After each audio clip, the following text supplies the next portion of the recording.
is more than one small country.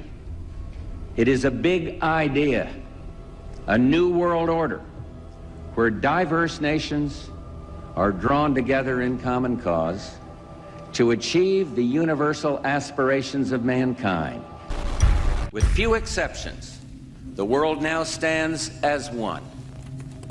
A year and a half ago, in Germany, I said that our goal was a Europe whole and free. Tonight, Germany is united. Europe has become whole and free.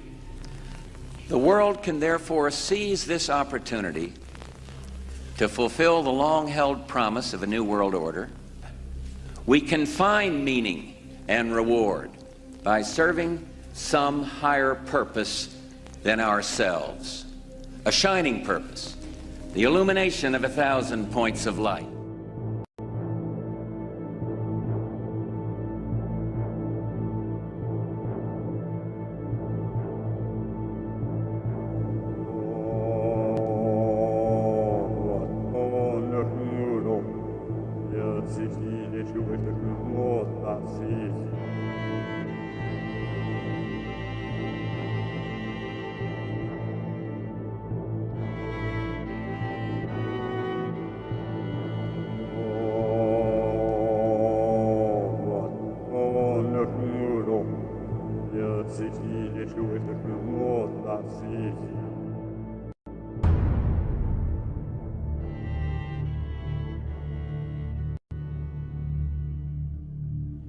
Something's wrong. Something's absolutely wrong.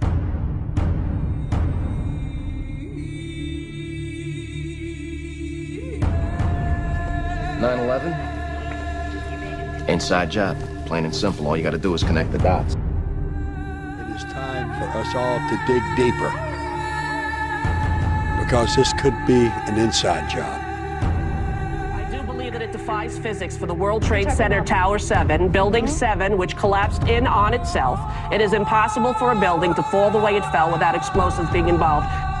The Building 7 thing, you know, if you look at the way it fell, I mean, it looks like a controlled demolition.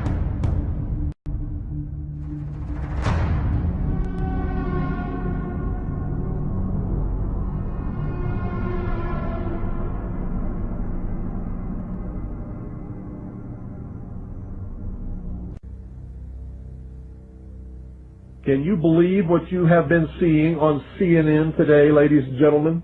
Can you believe it? Supposedly, a CNN reporter found Osama bin Laden, took a television camera crew with him, went into Osama bin Laden's hideout, interviewed him and his top leadership, his top lieutenants and colonels and generals in their hideout. This is a CNN reporter with a camera crew. And he came out and told everybody, within 3 weeks, Osama bin Laden is going to attack the United States and Israel. Now, don't you think that's kind of strange, folks? You see, because the largest intelligence apparatus in the world, with the biggest budget in the history of the world, has been looking for Osama bin Laden for years and years and years, and can't find him.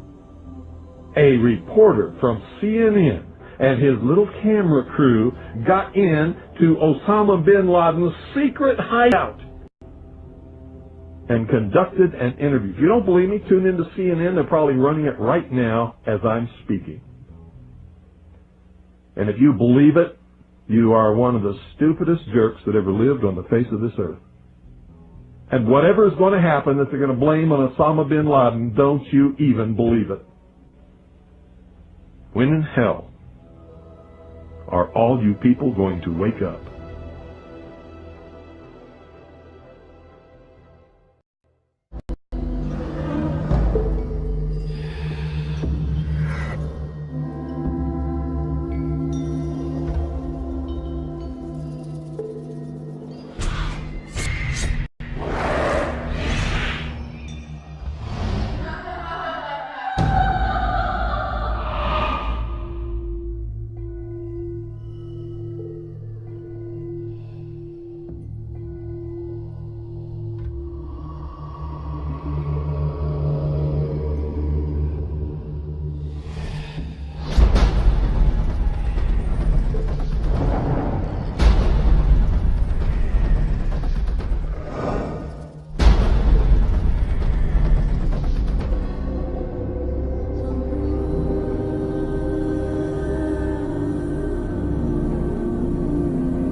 for the lobby first, then a plane hit the building. But then another plane hit the other building.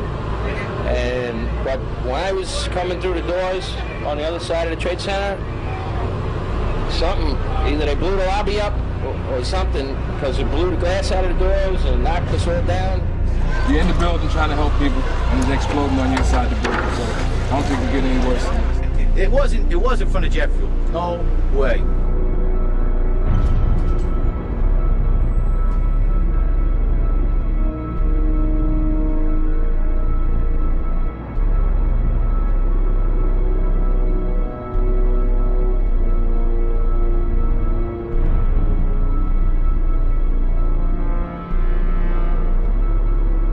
People that understand. There may be more. Any one of these fucking buildings can blow up. This ain't done yet.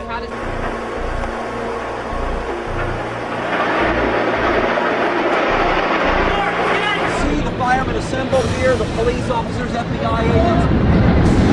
Towers, a huge explosion now, waiting to bring out all of us.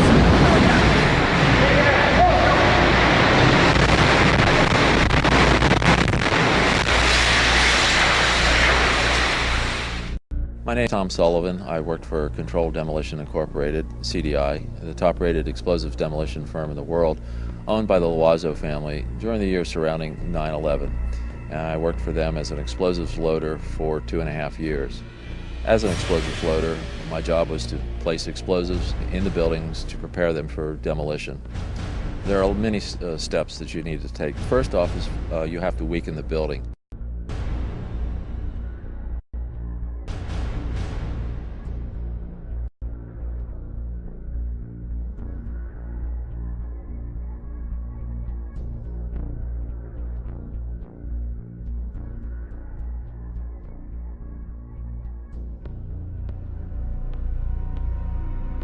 To weaken the building, that means the staircase, all the staircases have to be cut at intervals.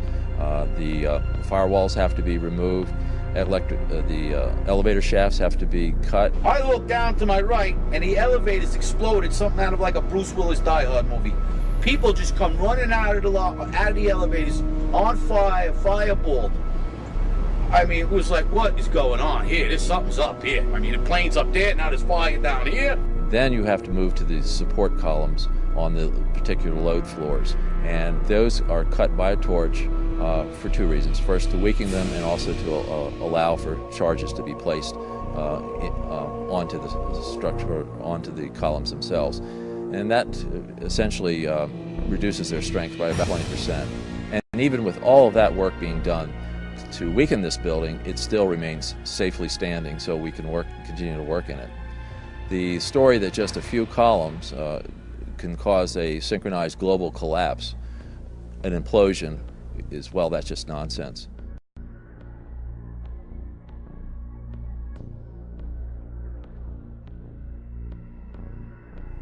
I don't see how this could actually happen in real life.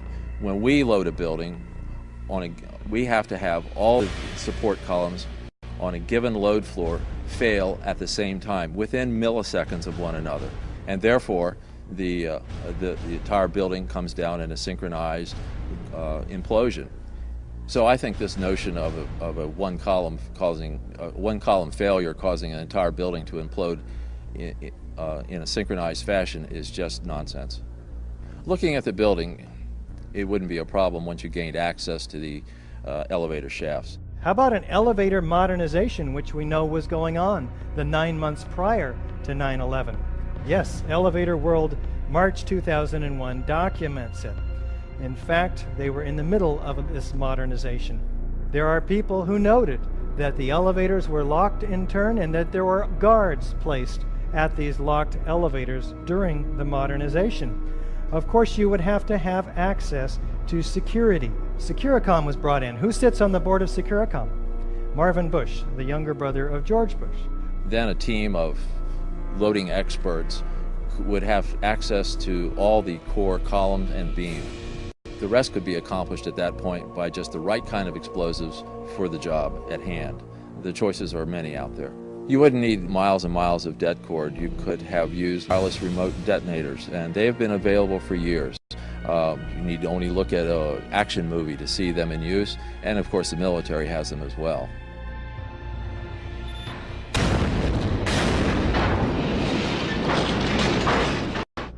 You want to call your mother or something?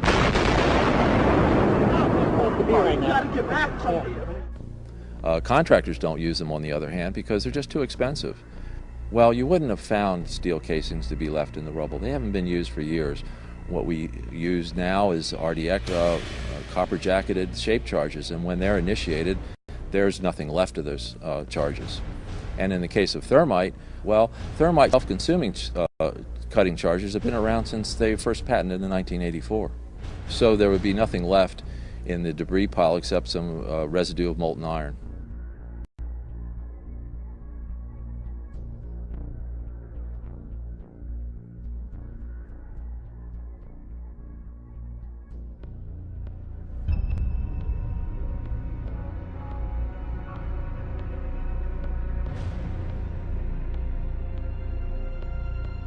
Get down below and you'd see molten steel running down the channel rails, like you're in a foundry. These incredibly hot areas were found at the bottoms of the elevator shafts, down 7 basement levels. The molten steel was found 3, 4, and 5 weeks later when the rubble was being removed. He said that molten steel was also found at World Trade Center 7. The highest temperature was in the east corner of the South Tower, where a temperature of 1,377 degrees Fahrenheit was recorded. The molten steel in the basement was more than double that temperature.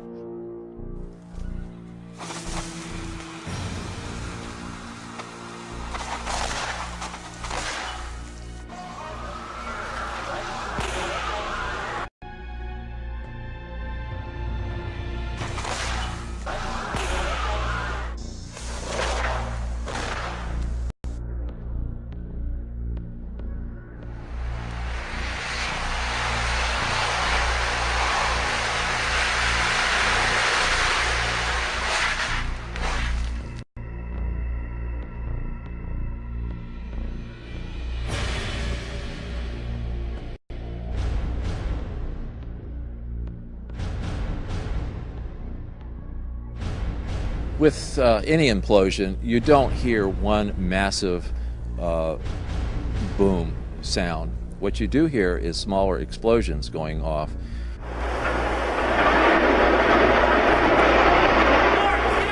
Mr. Sunder of NIST has said that you would, if this had been a controlled demolition, you would have heard a large, massive bomb going off. The World Trade Center. You can see the firemen assembled here, the police officers, FBI agents.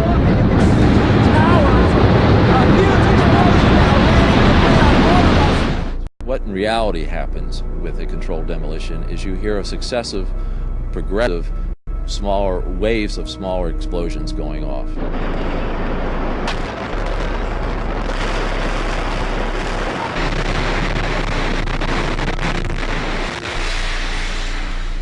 In the case of thermite cutting charges, you would have heard far less noise, since they are worked by thermal heating, melting of the steel, rather than an explosive cutting as in RDX charges. I knew from day one that this was a controlled event, and why I did that is because simply looking at Building 7, you have a sudden collapse of the building. It's fairly symmetrical as it comes down. There's the classic kink, which means that the center core fails first, and you can see that on the video, and the building falls near free fall. So I really honestly didn't believe this from day one, because this is the way buildings classically come down with a controlled demolition.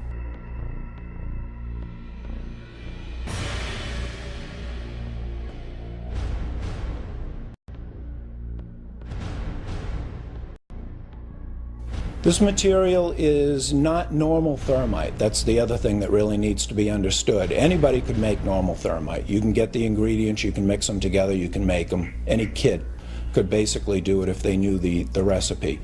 This material is composed of the real key ingredient that I don't think anybody else could really make in a convenient way is the nano aluminum. It's a controlled substance. I could go buy it, but the government limits how much I can buy of it. It's very, very difficult to produce in these sizes and to keep from reacting. It's not something that you just get at the local five and dime or you're going to make on your own. It's a very, very difficult to make material. And that's the one thing in there that really tells me specifically that this wasn't some guys working in caves in Afghanistan, or it wasn't you know, somebody in their basement doing this. This was, you know, a massive engineering operation that made these materials. So the military uses it for a number of different applications. Another one, if you do a search on Google for thermite and building demolition, you can find all sorts of wonderful devices that have been fabricated and invented that use thermite for building demolitions.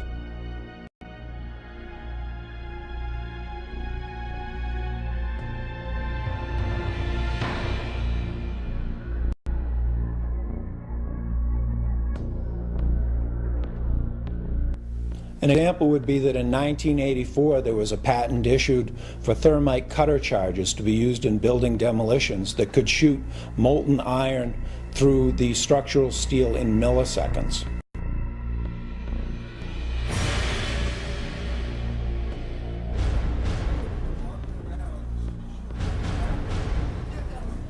Oh my God! That was a bomb that did that.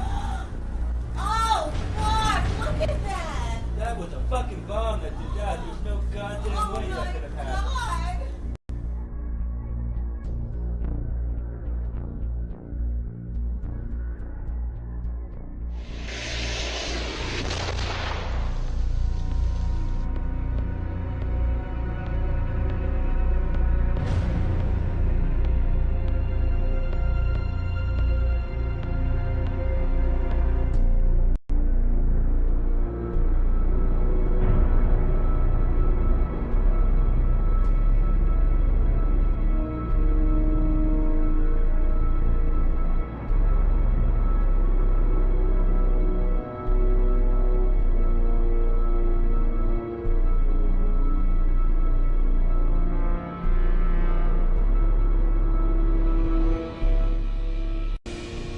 You can imagine when you assemble these chemicals on a large scale, the amount of heat that you generate.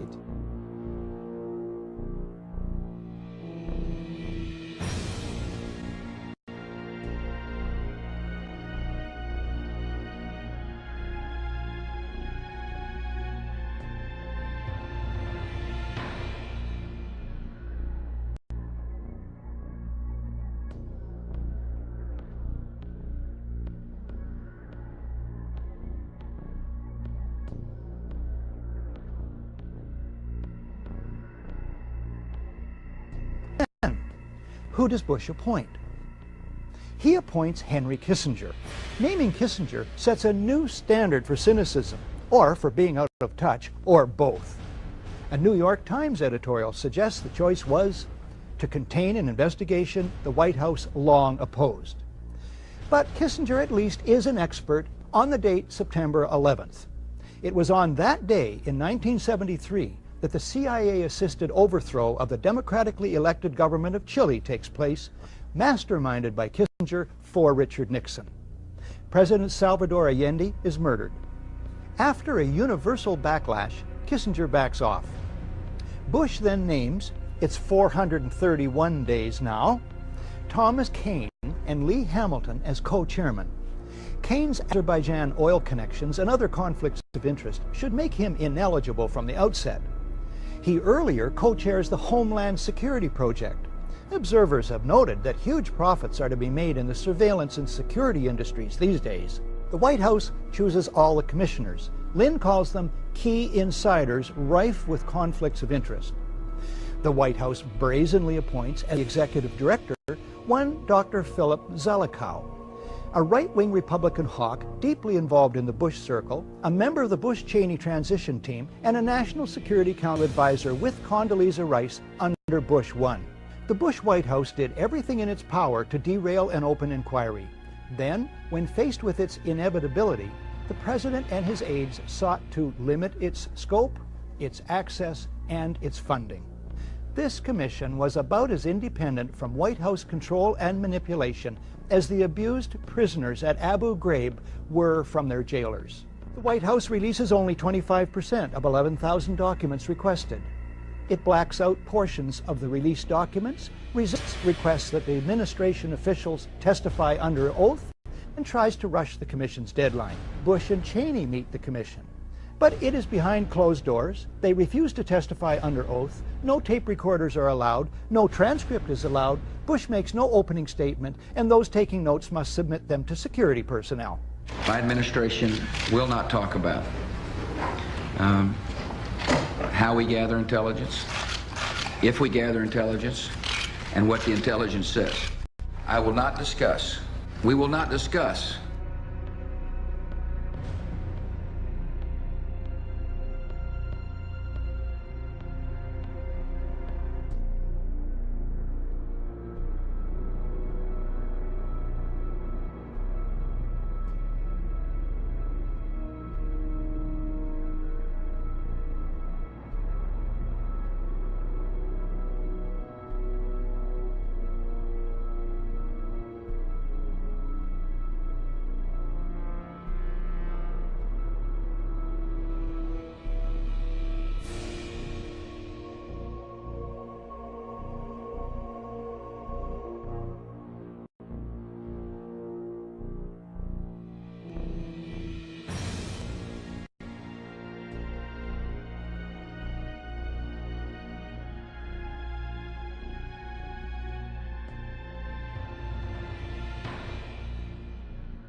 Well, the simple fact is, Barry, that they didn't know where to go. The reason that they didn't know where to go was because a number of conflicting and overlapping war game exercises were taking place, one of which, Northern Vigilance, had pulled a significant number of North American fighter aircraft into Canada and Western Alaska and Northern Alaska in a mock Cold War hijack exercise. There was another drill, Vigilant Guardian, which was a hijack exercise, a command post exercise, but it involved the insertion of false radar blips onto radar screens in the Northeast Air Defense Sector. There was another exercise, Vigilant Warrior, which was in fact, according to a NORAD source, a live fly hijack drill being conducted at the same time. With only 8 available fighter aircraft, and they have to be dispatched in pairs, they were dealing with as many as 22 possible hijacks on the day of 9/11, and they couldn't separate the war game exercises from the actual hijacks. Hi, Boston Center, Team U. We have a problem here. We have a hijacked aircraft headed towards New York. We need someone to scramble some F-16s or something up there to help us out. Is this real world or exercise? No, this is not an exercise, not a test. But this was done deliberately, though.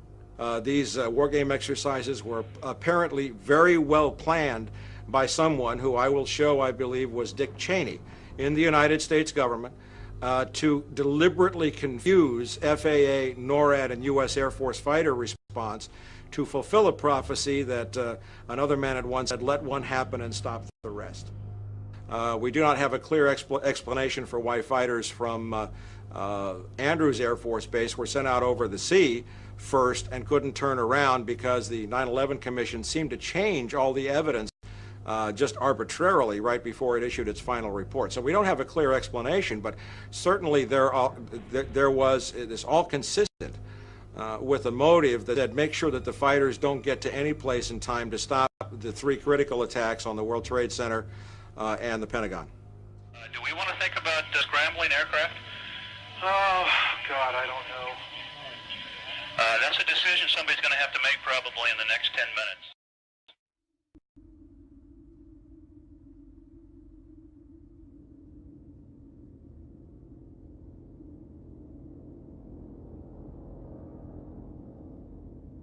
You know, it might have appeared that way, but from my close-up inspection, there's no evidence of a plane having crashed anywhere near the Pentagon. The only site is the actual side of the building that's crashed in, and as I said, the only pieces left that you can see are small enough that you could pick up in your hand. There are no large tail sections, wing sections, a fuselage, nothing like that anywhere around, which would indicate that the entire plane crashed into the side of the Pentagon. Something started to fire with some explosion at the Pentagon not long after the two World Trade Centers. Did you see anything flying overhead just before this explosion? We can't see exactly where the source of the explosion was, but you could hear it very clearly with a loud boom. Or two. The first one is all New York now. Michael, if you can hear me, we just heard another explosion down at the Pentagon building. We just heard another loud explosion down at the Pentagon building just seconds ago. Another explosion of some sort. Now, it could be a secondary explosion here from something happening, but we just heard a loud pop just as you were coming to me. It seemed to be on the east of here. I can't tell what it is. It might be something that's secondary to this because we had a number of small explosions after the fire occurred. We're not talking about something that's entertaining or sensational. We're talking about your government, where you live, your country, your freedoms. Right. And what we're talking about here is things which you see every day. Like someone said a long time ago, many will look with their eyes but not see, and listen with their ears but not hear. And that's us. That is this country. We have been looking at things all along and never realizing the significance of the occult emblems that we're seeing today. Okay. We're talking about a global government that's in existence right now. We're not talking about a nation that is going, we're talking about a nation that is gone. We do not control the government of the United States of America. The United States of America is controlled by this evilarchy. They control the money system, they control the State Department, they control the presidency. The seal that we have on an American dollar bill is an occult seal of an occult society pursuing an occult agenda.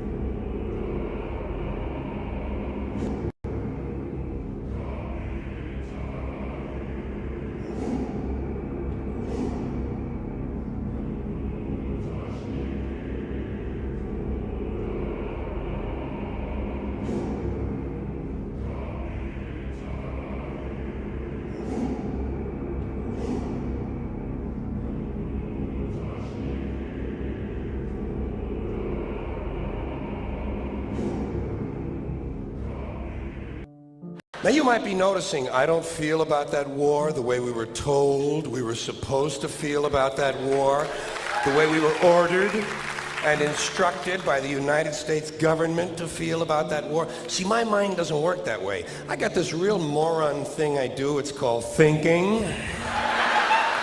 And I'm not a really good American because I like to form my own opinions. I don't just roll over when I'm told to. Sad to say, most Americans just roll over on command. Not me. Not me. I have certain rules I live by. My first rule, I don't believe anything the government tells me. Nothing. Zero.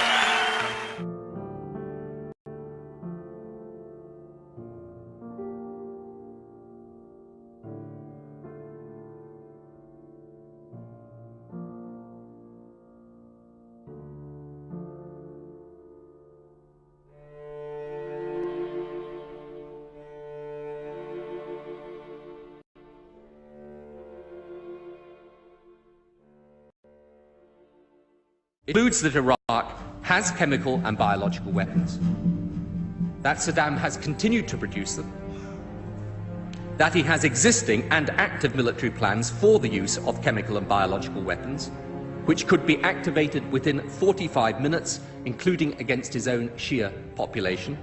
The United States knows that Iraq has weapons of mass destruction. Any country on the face of the earth with an active intelligence program knows that Iraq has weapons of mass destruction. There is no doubt that Saddam Hussein now has weapons of mass destruction. There is no doubt that he is amassing them to use against our friends, against our allies, and against us. This is his. And if he does not disarm, the United States of America will lead a coalition and disarm him in the name of peace.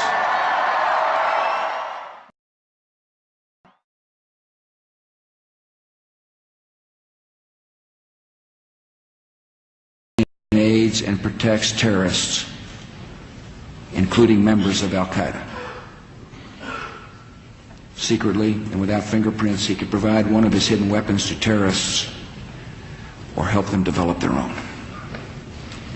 Before September the 11th, many in the world believed that Saddam Hussein could be contained. The war on terror is, you can't distinguish between Al-Qaeda and Saddam when you talk about the war on terror.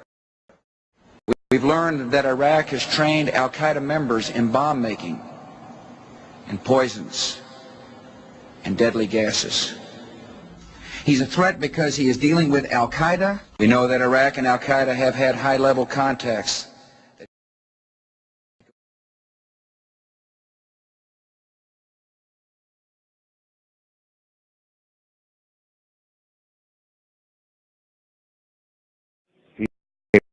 Capability with respect to weapons of mass destruction. He is unable to project conventional power against his neighbors.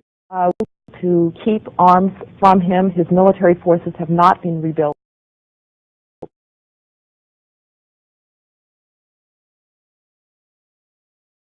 That there were not weapons of mass destruction there. You said you knew where they were. I did not. We know where they are. They're in the area around Tikrit and Baghdad and east, west, south, and north somewhat. You said you knew where they were, near Tikrit, near Baghdad, and north, east, south, and west of there. Those are your words. My words were... We know where they are. They're in the area around Tikrit and Baghdad and east, west, south, and north somewhat. Senator got his facts wrong. I have not suggested there's a connection between Iraq and 9/11. With respect to 9/11, of course, you've had the story that's been public out there. The Czechs alleged that Mohammed Atta, the lead attacker, met in Prague with a senior Iraqi intelligence official 5 months before the attack. He said there were three main reasons for going to war in Iraq: weapons of mass destruction, the claim that Iraq was sponsoring terrorists who had attacked us on 9/11, and that Iraq had purchased nuclear materials from Niger. All three of those turned out to be false. First, just if I might correct a misperception, I don't think we ever said, at least I know I didn't say, that there was a direct connection between September the 11th and Saddam Hussein. Saddam Hussein aids and protects terrorists, including members of Al-Qaeda. You have said in the past that it was, quote, pretty well confirmed. No, I never said that. Okay. I never think said that is... No, absolutely not. What I said was, well confirmed, that he did go to Prague and he did meet with a senior official of the Iraqi intelligence service. Well, let me just ask you this. If they did not have these weapons of mass destruction, though, granted all of that is true, why then did they pose an immediate threat to us, to the country? You and a few other critics are the only people I've heard use the phrase immediate threat. That he has existing and active military plans for the use of chemical and biological weapons, which could be activated within 45 minutes. Active chemical munitions bunkers, mobile production facilities. The United States knows that Iraq has weapons of mass destruction. The reason I keep insisting that there was a relationship between Iraq and Saddam and Al-Qaeda, because there was a relationship between Iraq and Al-Qaeda. What did Iraq have to do with what? The attack on the World Trade Center. Nothing. You know, what has been happening as we debate the number of troops, as we debate whether to withdraw, is also this continual debate over the intelligence leading up to the war. And I know you've said you believe that it's wrong to question the motives or the honesty of administration officials, but I have a different question for you. If you had known that no weapons of mass destruction would be found, would you have advocated invasion? I didn't advocate invasion. You didn't?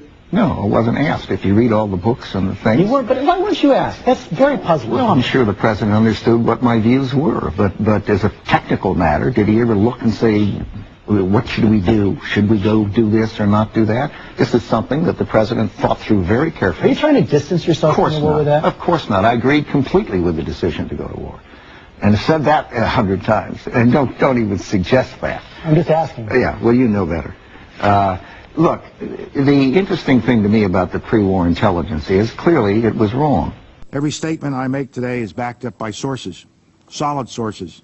These are not assertions. But would you have been for an invasion if we had known that? The answer is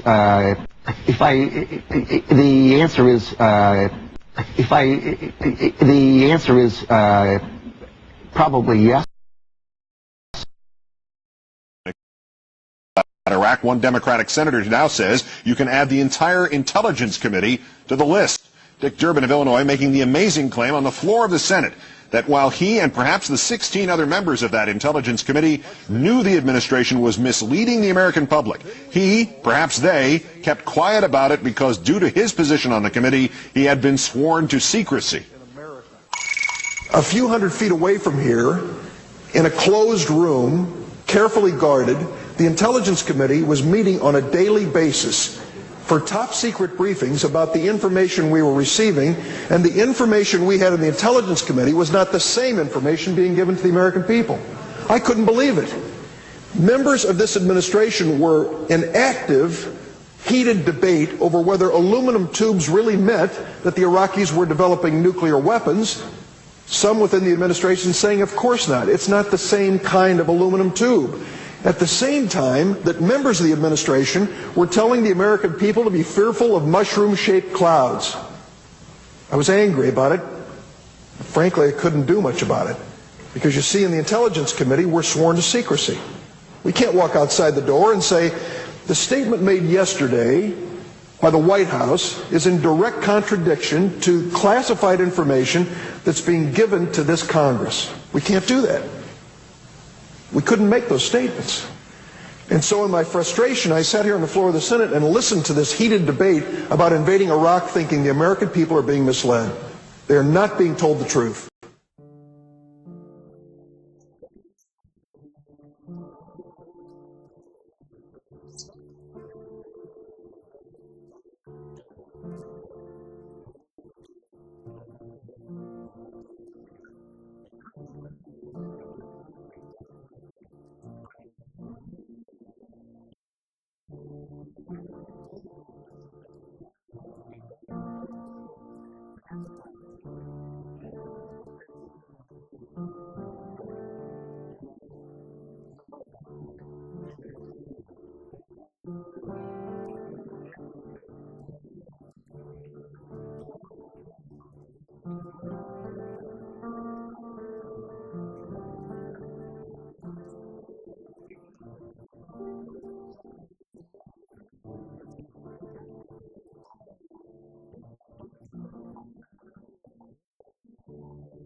Those weapons of mass destruction got to be somewhere.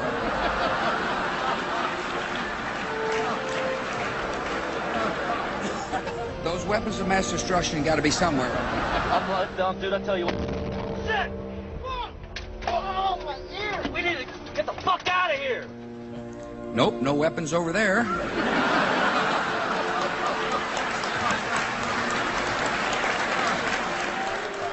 Those weapons of mass destruction got to be somewhere. Nope, no weapons over there.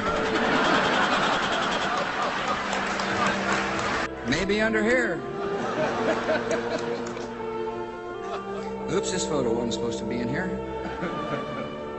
This is a Skull and Bone secret signal.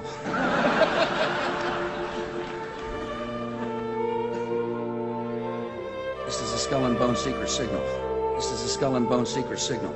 This is a Skull and Bone secret signal.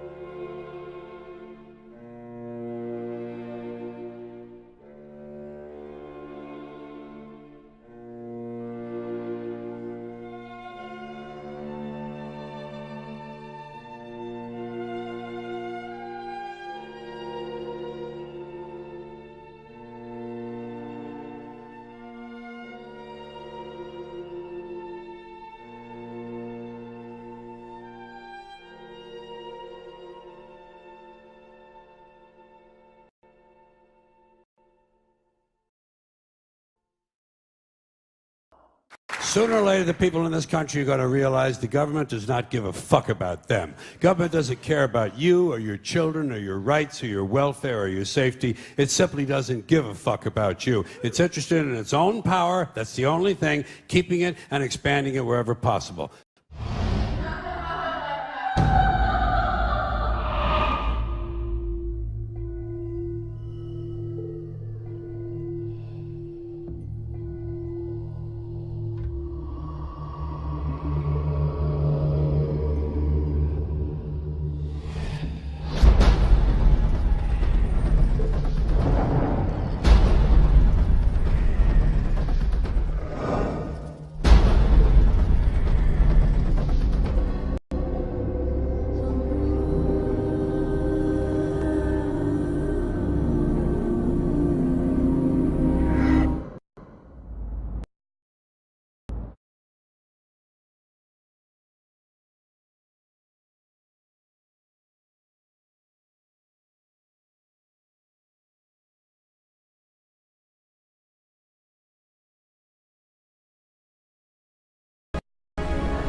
Some cringe when they hear the term New World Order, despite all of these prominent people using it.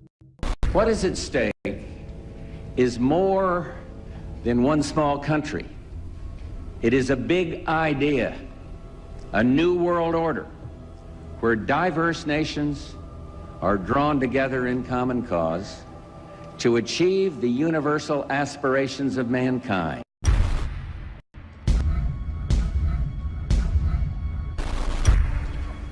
The world that maybe some people dreamt of at that conference back in Bournemouth, when it looked as if maybe history would end, that liberal democracy would triumph, that free market economics would slowly progress, and we'd have a new world order. We are part of a new world order. And as the recently departed Admiral William J. Crowe once said, it's long on new and it's short on order.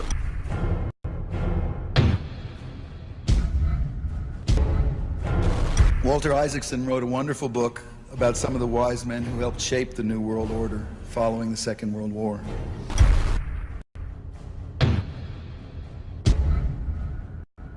As we devise a way forward in Iraq, I urge the international community to embrace its responsibility for creating that new world order. A new world order based upon collective action.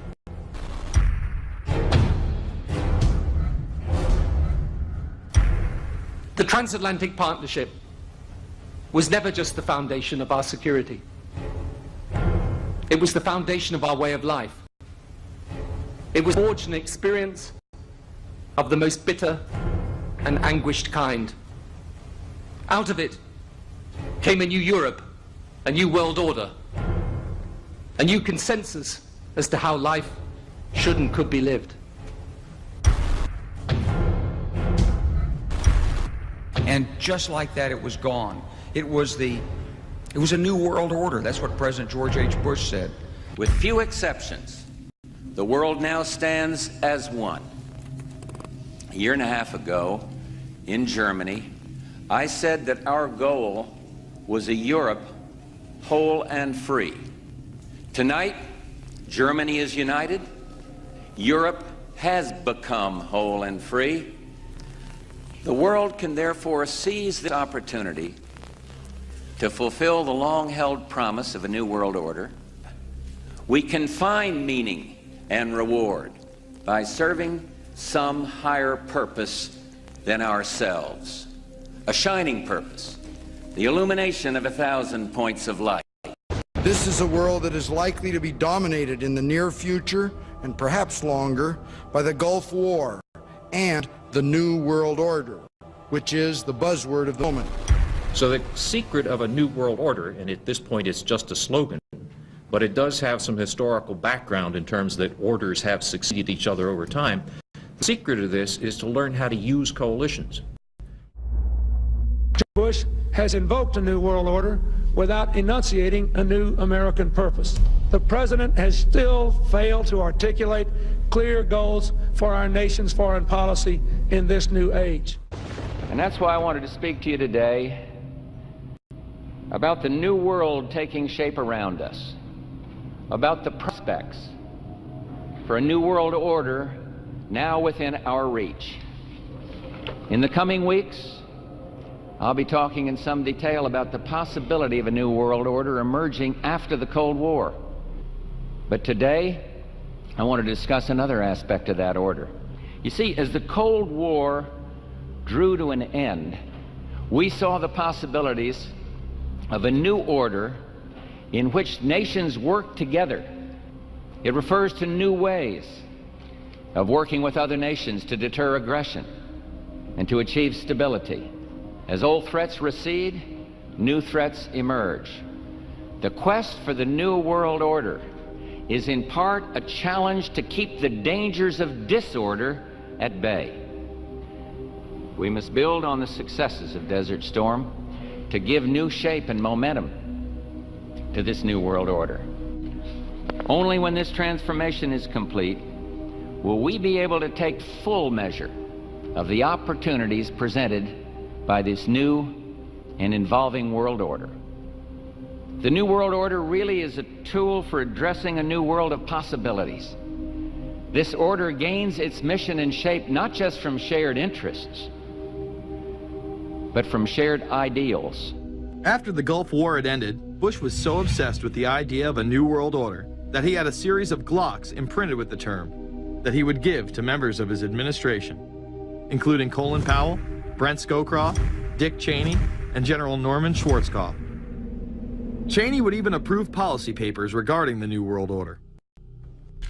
Defense Secretary Dick Cheney has approved a revised draft of a policy document on the New World Order. The Pentagon is backing off a controversial earlier draft and has abandoned a one superpower strategy. The final document puts more emphasis on international alliances and organizations. This would become an unprecedented time period for people all over the globe to discuss at length what the New World Order meant to them. The New World Order means different things to different people, but to those who expect to be in control of it, it means the same thing. It means all the world under their control. They believe that somebody must rule. After all, people are too darn dumb to know how to rule themselves. They figured that that's their role. World government is good, right? It put an end to war. Well, it could put an end to war because you just only have one dictator. I think Adolf Hitler had that in mind. He wanted a world government too, with himself as the master leader. Actually, the idea of global governance and a one world order has been around for centuries, and the term New World Order has been used frequently in recent history. In ragged, spasmodic fashion, a new world order is coming into being, but it looks less and less like the world order that Mr. Kissinger had constructed in his own mind. Kissinger's New World Order would fall under the radar for some time. However, it saw a vast revival during the first Bush administration. Here is Brent Scowcroft, former vice chairman of Kissinger Associates and former national security advisor under both Ford and Bush Sr., as he discusses the New World Order. Looking at the subtitle this morning, "Are we ready for the New World Order?" gives me something of the shudders. That phrase, New World Order, I'm afraid I'm partly responsible for resurrecting. I find the term New World Order very revolting, and just not only historically but politically today. I think Harding is absolutely right, and the actions of the administration just after enunciation of the New World Order put the lie to the fact there is any real substance behind what they say as New World Order. The first act of the New World Order was A, to make war, and then B, was to sell arms all over again. Is there a New World Order? We know certainly that George Bush has copyrighted the term at this point. In the aftermath of this war, though, is it an empty vessel into which something will be poured? Is it the appropriate term to use? Is it going to be a New World Order, or will disorder be just as significant in this process as we look ahead? We are very, very skeptical of an international order if we are not sure how the rules will be made, because thus far the international order has been made with rules that we had no input into and that affect us, and even when on the few occasions when the rules will seem to favor us, then they get changed. A unipolar world, a world of one superpower, may be quite dangerous for us. The New World Order under the United Nations would mean, among other things, an end to our God-given rights given us and secured by the Constitution. The New World Order, which now has been called by some the New World Disorder, and by some people on the more liberal persuasion, the taking over of the world by the Council on Foreign Relations, the Trilateral Commission, and the UN to put us all in slavery. But what are these organizations? Who founded them? And what are the stated goals of each? Before we begin with the Council on Foreign Relations, let's delve further into history to understand roundtable groups and their origins. Its roots go way, way back in history, and they go back to the formation of a secret society, a secret organization. The bottom line is that you take the roots of that organization and you find out that they created in all of the British dependencies what they call roundtable groups. And then around those little roundtable groups, they created front groups. And the purpose of these front groups and roundtable groups was to penetrate into the governments of all of these different countries, to penetrate into the media centers, to penetrate into the educational systems. In other words, to penetrate into the social fabric, the power centers of society, and literally take them over from the inside without anybody being aware that they were controlling influence. The League of Nations was the first attempt at the New World Order, the first attempt at a global government based on the model of collectivism. And it was the brainchild of the elitists, the ancestors of the very people who are still working on this project. They're collectivists, the very wealthy people. They're the ones in this country who dominated the powerful tax-exempt foundations, like the Carnegie Endowment Fund for International Peace, the Rockefeller Funds, the Ford Foundation, and groups like that. These people were on record, even way back then, that they had to have a new world government, and they dreamed of that being embodied in the League of Nations. And they were solidly behind it. And that was one of the reasons those people encouraged the United States into World War I, was because of the crisis of World War I, and that would also condition Americans to thinking of making big changes in their system, because we certainly don't want another war like that, do we? There's that fear angle again. And they thought, well, by being in World War I, then we would be a major participant at the table to carve up the world and create a new world government. And that was to be the League of Nations. Now, why is that important? It's important because the avowed purpose of the Council on Foreign Relations is to create a new world order, a global government based on the model of collectivism. And that includes the elimination of the United States as a sovereign nation. That's why it's important. The people running this country are determined to destroy it. The Council was heavily criticized during the 1980s for being an organization hell-bent on destroying national sovereignty in favor of a world government. So many of its members hid their association with the organization.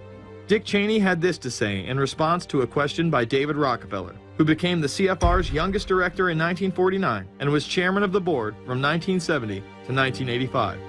He remains an honorary chairman to this day. It's good to be back at the Council on Foreign Relations. As Pete mentioned, I've been a member for a long time and was actually a director for some period of time. I never mentioned that when I was campaigning for re-election back home in Wyoming. Now, you are the president of the Council on Foreign Relations, all right? Yes, sir. You guys toy with countries of the world like toys, don't you? You're like the Illuminati, you're the Masons, you control everything, don't you? That's the rap on you guys. So every place there's questions coming from this documentary. And you don't have to believe everything in the documentary to still have questions come up. And you look back and you remember what you saw and what you were told, and now you have questions. You have these private groups that are run and created by the elite, by the ultra-rich, wealthy families that have been manipulating global markets from behind the scenes for generations. They create these private groups that then feed information to the government, to senators, to congressmen, their recommendations, their policy papers, what they think should happen. And it's fascinating because if you actually read what it is that they're doing, the recommendations that they make, they're very able to get them put in place. Discussions that are going on in these private groups are really talks that should be going on in Senate committees and in the halls of Congress, but they're happening with these ultra-elite groups that are then pushing their propaganda into the political mainstream, and then it's becoming enacted, it's becoming put into law. Still not convinced the CFR is promoting a new world order? Listen to what Leslie Gelb had to say upon leaving the New York Times to chair the organization as its president in 1993. I loved it. Doing a column is a great job.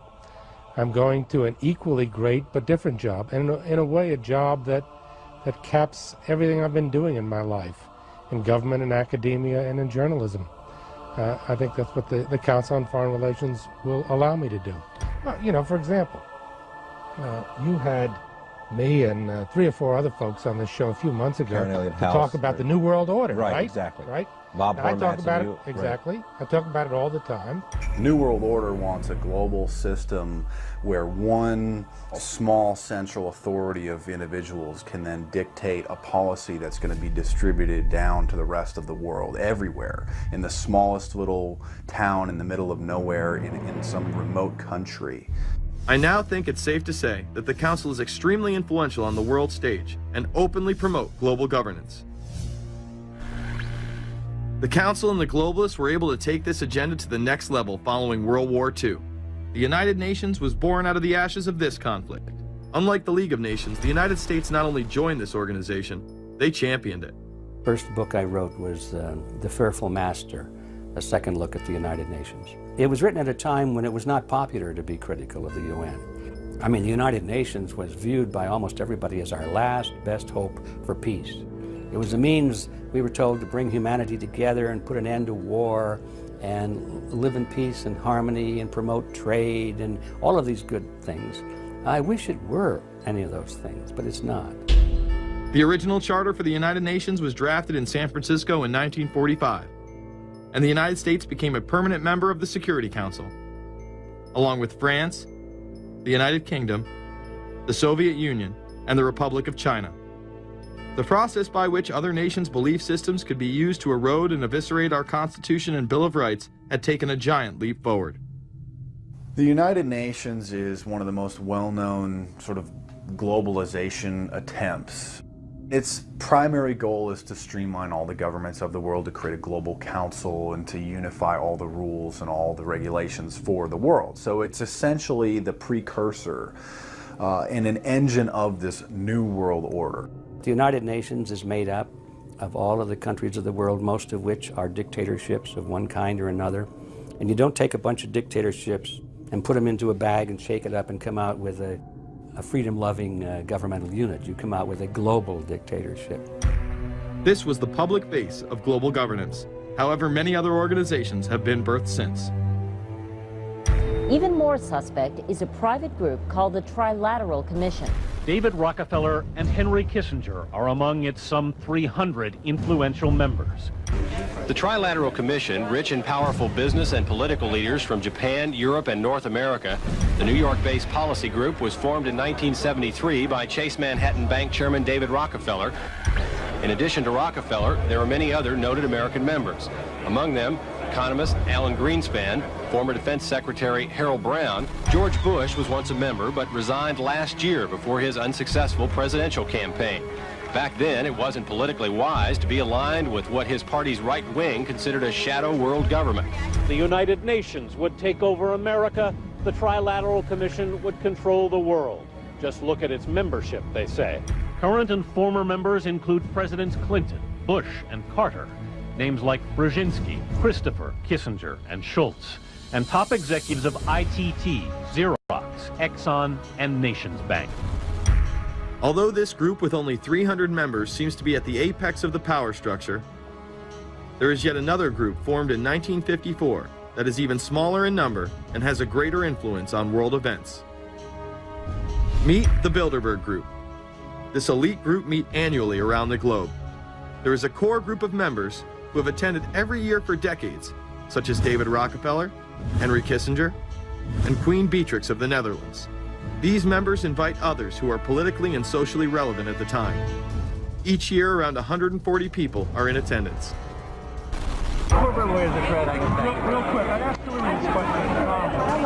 In June of 2004, you attended a meeting in Italy called the Bilderberg Group. I just want to know what you were doing out there, what that was all about. If she lied to me and told me she didn't go, I figured you might tell me the truth. All I did was go.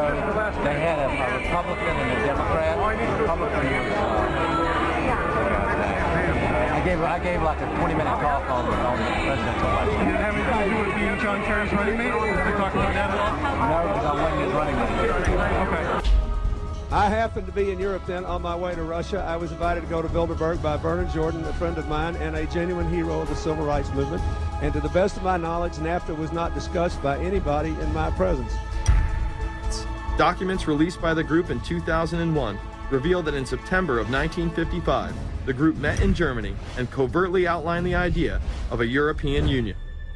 Section E, European Unity, discusses the general support for European integration and unification, and the idea to unify Germany once again with the rest of Europe under a common marketplace.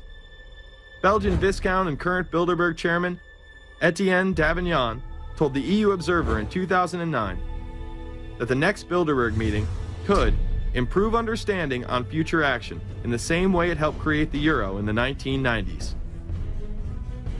This illustrates the patience, vision, and reach of this organization. It was able to promote and establish both the European Union and a European currency over the course of just under 40 years, incrementally. One of the things that the elitists discussed back at the turn of the century when they were talking about how do you convert the United States into a collectivist system was the fact that you can't do it quickly. You have to let people get used to it incrementally, because any major change would be rejected. The 1957 Conference of Rome, where the Common Market Treaty, providing for free trade in all products, was at last signed. 6 nations, France, Germany, Italy, Belgium, Holland, and Luxembourg, agreed to remove all mutual barriers to trade within 12 to 15 years, the embryo of a political union which they proclaimed to be their ultimate objective. In that fashion, it's possible for people to get used to this process and even to think it's a good thing. People will accept the gradual growth of government, the gradual loss of their purchasing power. They'll accept almost anything if it's done gradually, and we have to be very alert to that. 2008 and 2009 attendees include World Bank President Robert Zoellick, Treasury Secretary Timothy Geithner, former head of British Secret Intelligence Richard Dearlove, Donald Graham, CEO of the Washington Post, CNN host and author of The Post-American World, Fareed Zakaria, and many other giants of business, politics, and media. You just came back from meeting with the Bilderberg Group. The Bilderberg Group are, you know, when people who are conspiracy theory people, they send me mail, it's usually about the Bilderberg Group. And I get these books on my front door, which I'm uncomfortable with, and it's all about the Bilderberg, like they're the modern day Illuminati. Are you a member of the Bilderberg Group? I don't think we're supposed to talk about this. Many have identified them as the kingmakers, the puppet masters that pull the strings behind the scenes. Perhaps there is no better example of this than what occurred during the 2008 conference. Immediately after Obama had been selected as the Democratic presidential nominee, the pressure was on to choose a running mate. We've put together a committee. We are going to be equally deliberative in how we move forward, and we're not going to do it in the press, and we're not going to do it through surrogates. He then tricked the press corps into staying on the plane as it took off from Washington. He was whisked away to an undisclosed location. What's interesting and dangerous about the New World Order is that it's not a natural progressing idea. It's just not civilization naturally evolving and organizing into this system. It's the group of extremely powerful people that are manipulating the system to get it to this status from behind the scenes without anybody's knowledge. You have to ask yourself, if there isn't an agenda going on to keep those organizations quiet and to keep them out of the news, to keep the discussions about them behind closed doors, then why is it that these supposed experts on the left and on the right never talk about them? This has been a condensed history of the globalist organizations and their rise to power. But is there a reason they meet behind closed doors? A shadow world government has been mentioned, but to truly understand what that means, let's go back to this iconic warning from President Dwight D. Eisenhower. Progress toward these noble goals is persistently threatened by the conflict now engulfing the world. It commands our whole attention, absorbs our very beings. We face a hostile ideology, global in scope, atheistic in character, ruthless in purpose, and insidious in method. In the councils of government, we must guard against the acquisition of unwarranted influence, whether sought or unsought, by the military-industrial complex. The potential for the disastrous rise of misplaced power exists and will persist. Through multinational corporations, global intelligence networks, out-of-control banksters, all under the veil of national security and black operations, the global elite have consolidated power on a massive scale over the last several decades.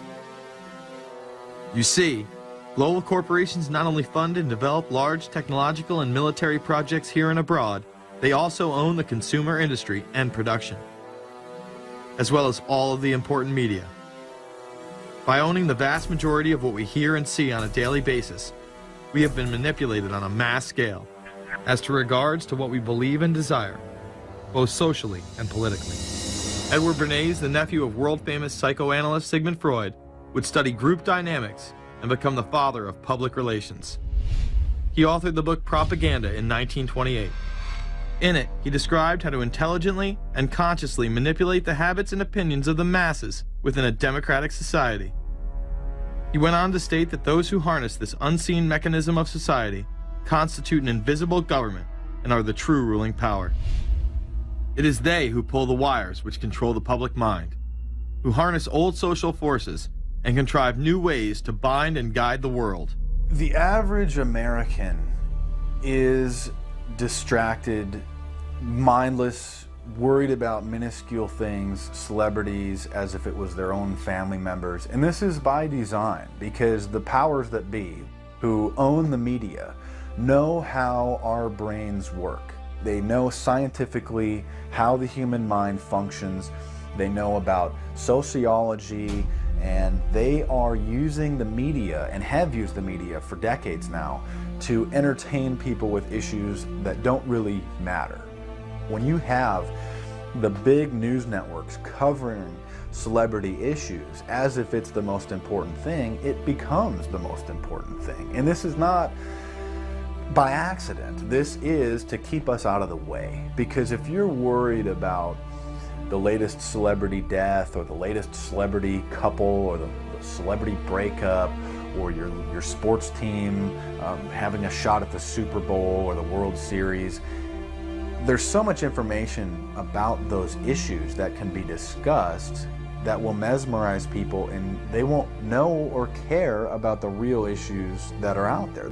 Well, I think this is just one more piece of evidence of the degree to which the media, supposedly the watchdogs, has become the gatekeeper of the system. So as the populace is mesmerized and hypnotized by powerful behind-the-scenes forces, as they are distracted by the latest celebrity scandal, the newest cell phone, and their favorite sports team, this network disguises itself, remaining in the shadows.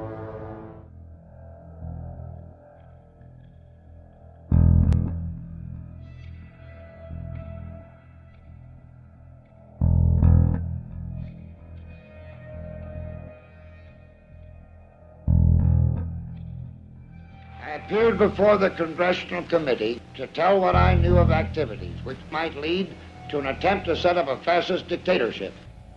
The potential for the disastrous rise of misplaced power exists and will persist. The very word secrecy is repugnant in a free and open society. And we are, as a people, inherently and historically opposed to secret societies, to secret oaths, and to secret proceedings. President Bush signed a formal agreement that will end the United States as we know it. And he took the step without approval from either the U.S. Congress or the people of the United States. The secret organizations of the world power elite are no longer secret. It's known as the Bilderberg Group. Could their objective be world domination? I'm Jim Tucker. I've chased Bilderberg for 30 years. I'll never give up the chase. Bilderberg plan for the whole world is nothing less than world government. I'm not comfortable with that at all. Who elected these guys to run the planet? They are the elitists. They feel they should run the world for their own selfish interests. Now we can see a new world coming into view. A world in which there is the very real prospect of a new world order. Bilderberg is making great progress toward a world government, and only an educated, informed public can stop them in their tracks. David Rockefeller admits in his own memoirs that he wants to destroy the United States. Right. He's a traitor. It's good to be back at the Council on Foreign Relations. As Pete mentioned, I've been a member for a long time and was actually a director for some period of time. I never mentioned that when I was campaigning for re-election back home in Wyoming. Let us never tolerate outrageous conspiracy theories. Well, the reason I bring it up, if you've ever heard any of our call-in shows, you know that we have people that think about the conspiracy theories of people like you. You would be a poster child for these people because you have served on the board of the Council on Foreign Relations. You helped start the Trilateral Commission, and you've been to the Bilderberg Group. Are people too close in this world? People in business too close to the governments? Well, you know, there is such a thing as insidious influence. And the question is, how does it operate? Does it involve bribery? And does it involve some sort of psychological domination of individuals? I don't believe in this notion of some sort of secret societies controlling people. But of course, in any political system, there are sort of over-the-table and under-the-table arrangements. The New World Order was on display with the first Gulf War and the creation of a European Union. After losing to his crony Bill Clinton, he faded into the background as the agenda for a New World Order marched forward. Whenever these agendas were threatened, those who opposed them ended up dead.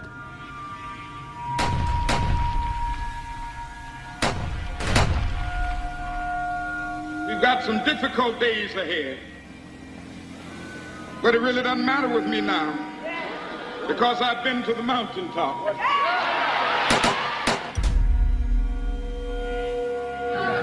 My thanks to all of you, and now it's on to Chicago, and let's win there. Thank you very much.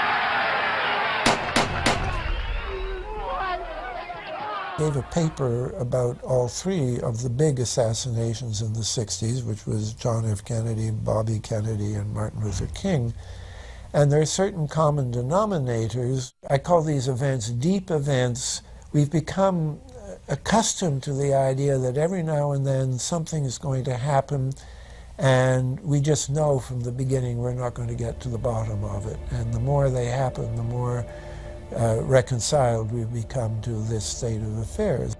In 1978, the House Select Committee on Assassinations could not ignore there was a conspiracy in regards to the assassination of John F. Kennedy. Good evening. A congressional committee has concluded that President John Kennedy and civil rights leader Martin Luther King Jr., both of them, were probably killed as the result of conspiracies. The House Assassinations Committee wound up its 2-year study by recommending that the Justice Department look into both cases. In the assassination of Dr. Martin Luther King, the committee concluded the likelihood of conspiracy. The committee's summary of findings says President Kennedy was probably assassinated as a result of a conspiracy, that its evidence establishes a high probability that 2 gunmen fired at the motorcade. The committee concluded that President Kennedy did not receive adequate Secret Service protection in Dallas, that the CIA was deficient in sharing information before and after, that the Justice Department and Warren Commission failed to pursue possible conspiracies and made their conclusions too definite. There seems to be no debate that the CIA and Secret Service were involved in the assassination, as you can clearly see 2 Secret Service agents being taken away from their positions at the back of Kennedy's vehicle just moments before the assassination. And no matter what you believe about Oswald, it has now been declassified that Oswald was trained by the CIA in 1957 under the cover of the Office of Naval Intelligence. Assassination is an option when the ruling class can identify an enemy who cannot be compromised. But how do they bend the population's will to do their bidding? Well, the false flag operation is one in which the attacker carries the flag of someone else. It's usually a military operation, and the purpose, of course, is to create the impression that the attacker is someone else. They want to create negative public opinion against the nation whose flag was being used. Or they may even not use a flag at all. This sort of thing is done all the time, and it's certainly not unique in history. I think we've been seeing a lot of it lately. Americans are easily motivated by false flag operations, and I think it's inevitable that we will see false flag operations in the near future. It is used in order to seize power at an accelerated pace. The government has lied about 9/11 repeatedly and used it to dominate the Middle East, while creating an evolving police state here, encroaching on civil liberties at home. And of course, building a new world order. There is a chance for the President of the United States to use this disaster to carry out what his father, a phrase his father used, I think, only once, and hasn't been used since, and that is a new world order. We know now that September 11th of 2001 was the beginning of what we might call a new world order. The New World Order that this president's father talked about with such great enthusiasm seems to be high on the agenda of this administration. Under the second Bush administration, massive amounts of civil liberties were openly and brazenly taken away following 9/11. The passage of the Patriot Acts, the Military Commissions Act, and other horrifying anti-constitutional legislation was enabled by the incredible amount of fear generated by the media, all in the name of keeping us safe here at home. The war itself would create huge profits for the military-industrial complex, and the globalists would seize even more power and control over Middle Eastern resources in what they planned to become a Eurasian Union under their control. Although the establishment claimed to be fighting for our freedom abroad, they were destroying our sovereignty by stealth. Expanding on NAFTA, they were able to consolidate power on the domestic front by deindustrializing the United States through CAFTA, the Central American Free Trade Agreement, as well as the SPP, the Securities and Prosperity Partnership. Opponents, however, say the initiative is nothing less than a plan to create a North American Union that would eliminate sovereignty for all 3 nations. Building on the North American Free Trade Agreement, the NAFTA section of the Commerce Department is busy drafting laws and regulations for a North American Union, a union of Canada, America, and Mexico. The President has attended secret meetings and signed at least 2 agreements under the Security and Prosperity Partnership Program. The stated goal established by Presidents Bush, Fox, and Prime Minister Paul Martin is integration by 2010. It's a plan from the business elites, the political elites, that will cost more American jobs, cost American sovereignty, but it would fulfill the president's father's vision. Now, former United States Trade Ambassador Robert Zoellick is talking about it again with renewed vigor. This time, a new world order with business at the helm of trade and economic policy. It's an agenda that goes hand in hand with the United States, Mexico, and Canada, working quietly and behind the scenes to promote a common market with common deregulation for the benefit of multinational corporations. It's remarkable to me, the arrogance, the idea of just simply throwing away the nation's sovereignty, but they're trying to do so in so many ways. People better understand that they mean exactly what they're saying. It's a new world order they're trying to create. Dobbs, the only mainstream anchor to expose the New World Order, resigned shortly after bullets were fired into his home. The elite do not plan on waiting around for these unions to be formed before implementing the next step in global government. Through the vast global economic crisis of the last few years, they have been able to devalue the dollar and undermine it as the world's reserve currency. They have allowed the Federal Reserve and IMF to consolidate power by taking control of the Securities and Exchange Commission, as well as issuing a global currency instead of the dollar, disguised as a special drawing rights unit. This aspect of the New World Order was announced at the G20 in April of 2009. There is a big thing that's going to happen in London at this G20, and then they're hiding it, they're camouflaging it, they're not talking about it. Coordination of international regulation. What they are going to do is to put our Fed and our SEC under the control, in effect, of the IMF. The New World Order, that's what they're planning in there, is to undermine the U.S. currency, and it's just really sad. What it really is putting the American economy under international regulation. Yeah. And those people who have been yelling, oh, the UN's going to take over global conspiracy government. Theorists. They've been crazy, but now they're right. There's 20 or whatever people in the G20, say there's 20 ministers, thousands of us, and we can't get our voices heard. When Geithner said he would be open to the idea of a global currency last week, those conspiracy people had said and suggested that for years. Right. You're not wrong.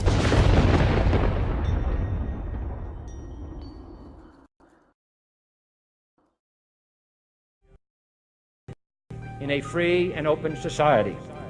And we are, as a people, inherently and historically opposed to secret societies, to secret oaths, and to secret proceedings.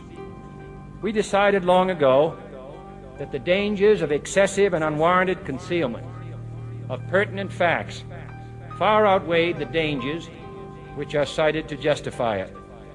Even today, there is little value in opposing the threat of a closed society by imitating its arbitrary restrictions.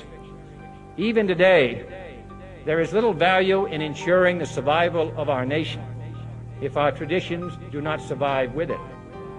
And there is very grave danger that an announced need for increased security will be seized upon by those anxious to expand its meaning to the very limits of official censorship and concealment. That I do not intend to permit to the extent that it's in my control. And no official of my administration, whether his rank is high or low, civilian or military, should interpret my words here tonight as an excuse to censor the news, to stifle dissent, to cover up our mistakes, or to withhold from the press and the public the facts they deserve to know. For we are opposed around the world by a monolithic and ruthless conspiracy that relies primarily on covert means for expanding its sphere of influence, on infiltration instead of invasion, on subversion instead of elections, on intimidation instead of free choice, on guerrillas by night instead of armies by day. It is a system which has conscripted vast human and material resources into the building of a tightly knit, highly efficient machine that combines military, diplomatic, intelligence, economic, scientific, and political operations.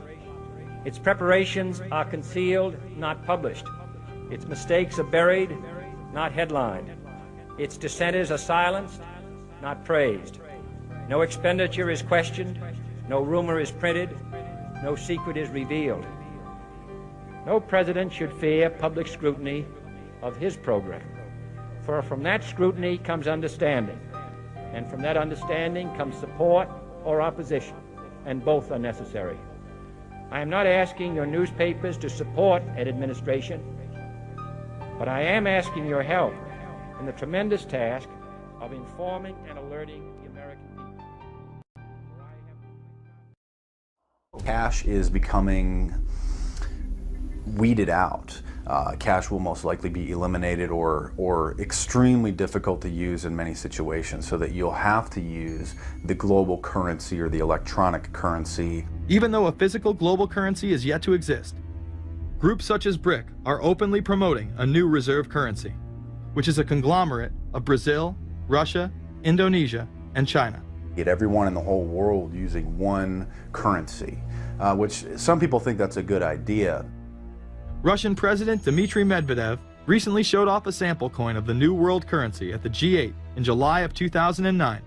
We have also agreed today additional resources of $1 trillion that are available to the world economy through the International Monetary Fund and other institutions. This includes 250 billion from special drawing rights, the reserve currency of the IMF, drawing rights that will be issued to countries who are part of the International Monetary Fund. I think a new world order is emerging, and with it the foundations of a new and progressive era of international cooperation. The head of the European Union is also calling for global government. 2009 is also the first year of global governance, with the establishment of the G20 in the middle of the financial crisis. Gordon Brown has called for a world constitution. We now need nothing short of a world constitution for the global financial system. Both Gordon Brown and Barack Obama had been groomed to be the next Anglo-American spokesman for this new world order after Bush and Blair stepped down.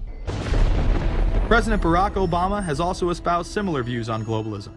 Here he is in Berlin, Germany in July of 2008 in what media have dubbed his New World Order speech. Well, there have been extraordinary scenes in Berlin tonight as thousands of people gathered to hear Barack Obama deliver key foreign policy speech on his current European tour. The Democratic presidential hopeful laid out his vision for America's place in a new world order. In this new world, such dangerous currents have swept along faster than our efforts to contain them. And that is why we cannot afford to be divided. No one nation, no matter how large or powerful, can defeat such challenges alone. In this new century, Americans and Europeans alike will be required to do more, not less. Partnership and cooperation among nations is not a choice. It is the only way, the one way, to protect our common security and advance our common humanity. That is why America cannot turn inward. That is why Europe cannot turn inward. America has no better partner than Europe. Now is the time to build new bridges across the globe as strong as the one that binds us across the Atlantic. Now is the time to join together through constant cooperation and strong institutions and shared sacrifice and a global commitment to progress to meet the challenges of the 21st century. Barack Obama also became the first sitting president to ever become the chair of the Security Council for the United Nations, which only further cites his allegiance to world government. The New World Order will stop at nothing to achieve planetary dominance, whether it be assassination, wars based on lies, and even a phony environmental movement. It should come as no surprise that they have been tracking, tracing, and databasing our lives for years. Many people are aware that the Bush administration engaged in warrantless wiretaps on American citizens. What they don't understand is that it's come out in court that all the major telecommunications companies have been secretly storing every piece of data received from our phones and our computers and handing them over to the National Security Agency. You heard about the government secretly listening in on phone conversations without a warrant. But there is evidence that your email is also being tapped. The government has been intercepting most emails as part of its terrorist surveillance program. That program has been criticized as illegal because it's missing an important ingredient: search warrants. Several years ago, Klein says he came to suspect that AT&T had installed secret computer gear designed to spy on internet traffic. In the United Kingdom, it has been established there are over 4 million CCTV cameras. That is around 1 camera for every 14 citizens.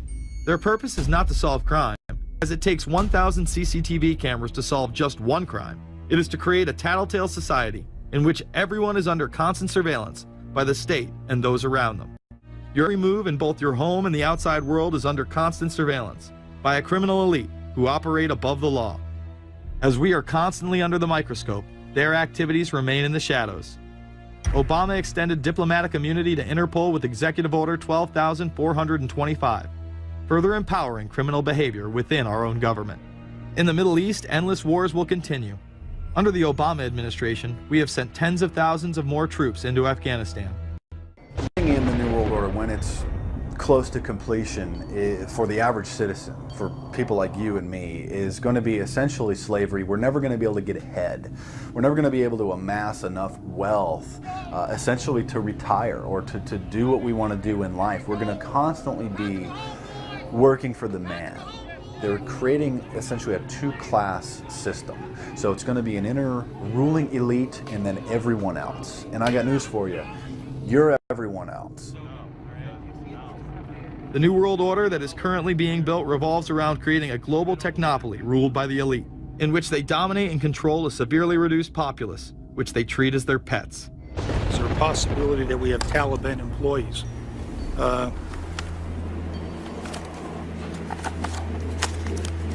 The commander in the field, or I should say the COCOM commander, General Petraeus, has made it a conscious effort to, as part of his coin strategy, to hire local nationals. I can't talk in this forum, nor am I the qualified guy to talk about it, but there is no doubt in my mind, one day you're on one side of the ledger, the other day you may be on the other side of the ledger. Biometrics have been instituted in both Afghanistan and Iraq, where individuals are subject to fingerprint devices, iris scanners, and electronic databases to screen local residents as well as DNA tests. This includes anyone within the populace of a combat zone. Someone has to go out there with the biometric registration equipment, take your iris scans, take your scans and get you registered in the system like that. As scary and tyrannical as these systems seem to be, none may be as dangerous as the implantable RFID microchip. Through various pretenses, including terror, security, and entertainment, the chip has been promoted and integrated into society. In 2001, following the 9/11 terrorist attacks, the Jacobs family became the first family to be injected with microchips in front of a live television audience. We have a Florida family who are really pioneers in a brave new world. They have volunteered to be the first ever to have microchip identification devices implanted into their body. After 9/11, I was really concerned with the security of my family. In 2004, the FDA approved the use of RFID technology to be implanted into human beings.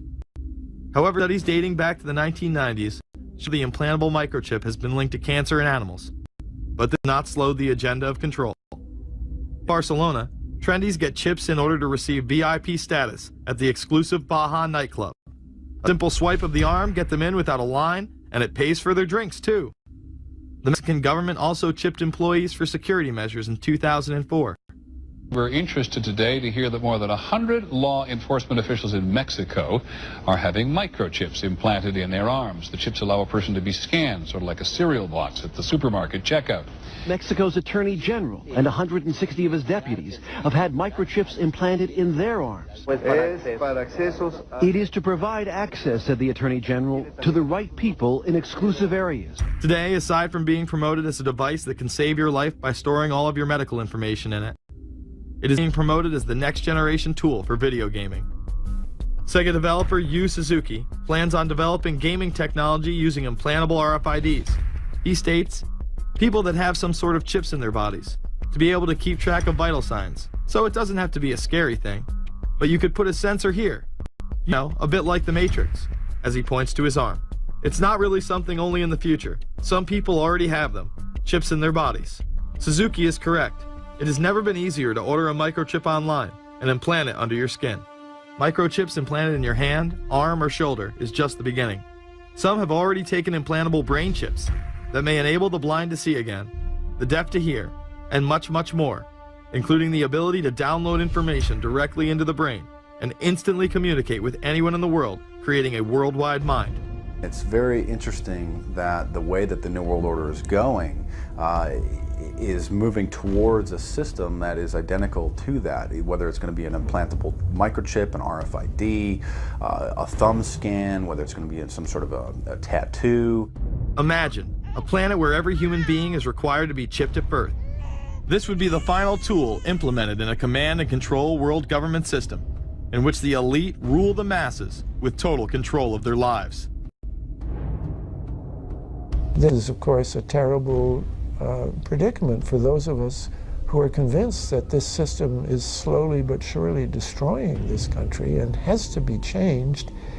But we can't count on the elected presidents to do it, and we can't count on the elected Congress to do it. We somehow have to mobilize the technological resources of the internet to create some kind of new political force in this country. So is there anything else about the ruling class we should know? Politicians, business leaders, and media figures are often portrayed as pillars of morality while they describe themselves as Christian conservatives. Nothing could be further from the truth. In reality, many of the elite are groomed at a young age to take part in occult rituals. Those who attend Yale are indoctrinated into the Order of Skull and Bones, an elite secret society cloaked as a fraternal order. Yale University is 300 years old this year, and were you to visit its campus, you would see that it still has exotic clubhouses, which look like tombs where Yale's legendary secret societies meet. Their prestige and importance have largely evaporated, but the rituals are still a secret. And so when we heard that some enterprising characters had managed to spy on the famous Skull and Bones Society, we couldn't resist. Skull and Bones, people say it's a fraternity at Yale University, but it's really a postgraduate organization. So it was founded in 1832, and it's not like a normal fraternity. People don't pledge. These people choose who they want to come. So they do the recruiting. They recruit 15 people every year, people who they see are going to be powerful people in the future. So they're recruited when they're a junior in college. A lot of these people come from really wealthy and influential families because they know that this person has the resources to then elevate them to a position of power that can benefit the club. The video shows the neophytes, or initiates, kissing a skull, then performing a mock human sacrifice. Horrific screams caught on tape include chants of, "The devil equals death, death equals the devil." True. Famous alums include Senators John Kerry and John Chafee, to name two, cabinet secretaries such as Averell Harriman, and 3 presidents, William Taft, George Bush, and George W. Bush, who's been reluctant to talk about Skull and Bones. Does it still exist? The thing is so secret, I'm not even sure it still exists.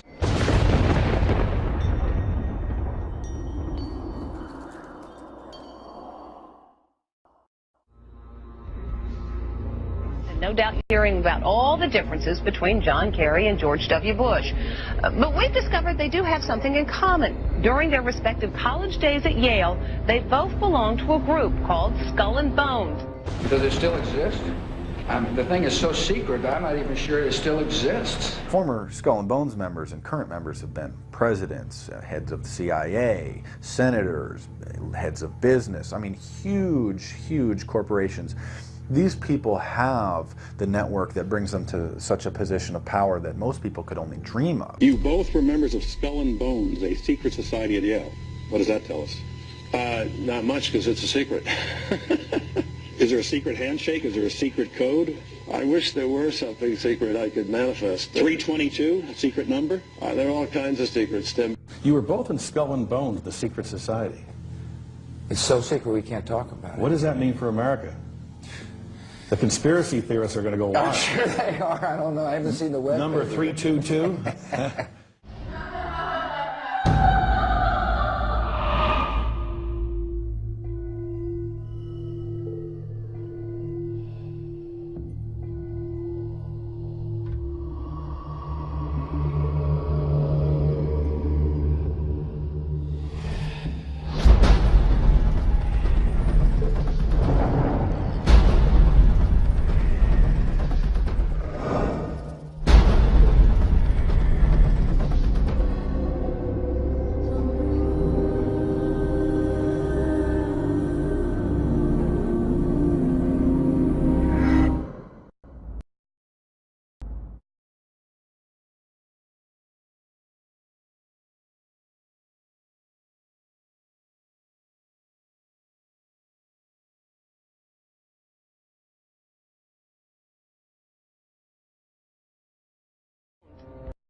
come pretty close.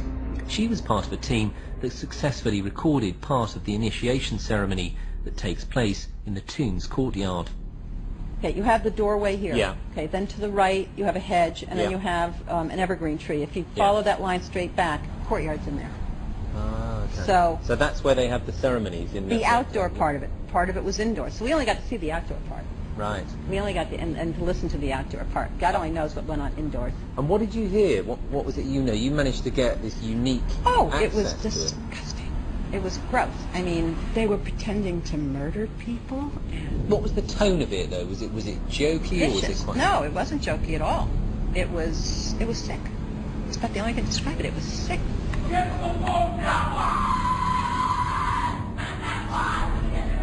What you're hearing is the first recording ever made of the Skull and Bones initiation ceremony. It has never been broadcast before.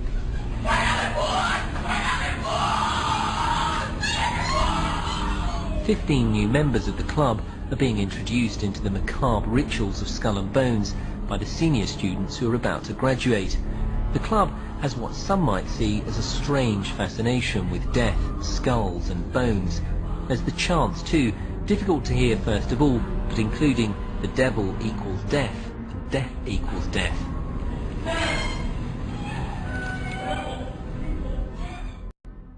This is an elaborate, occult, ritualistic entry into this group that they are now a member of for life.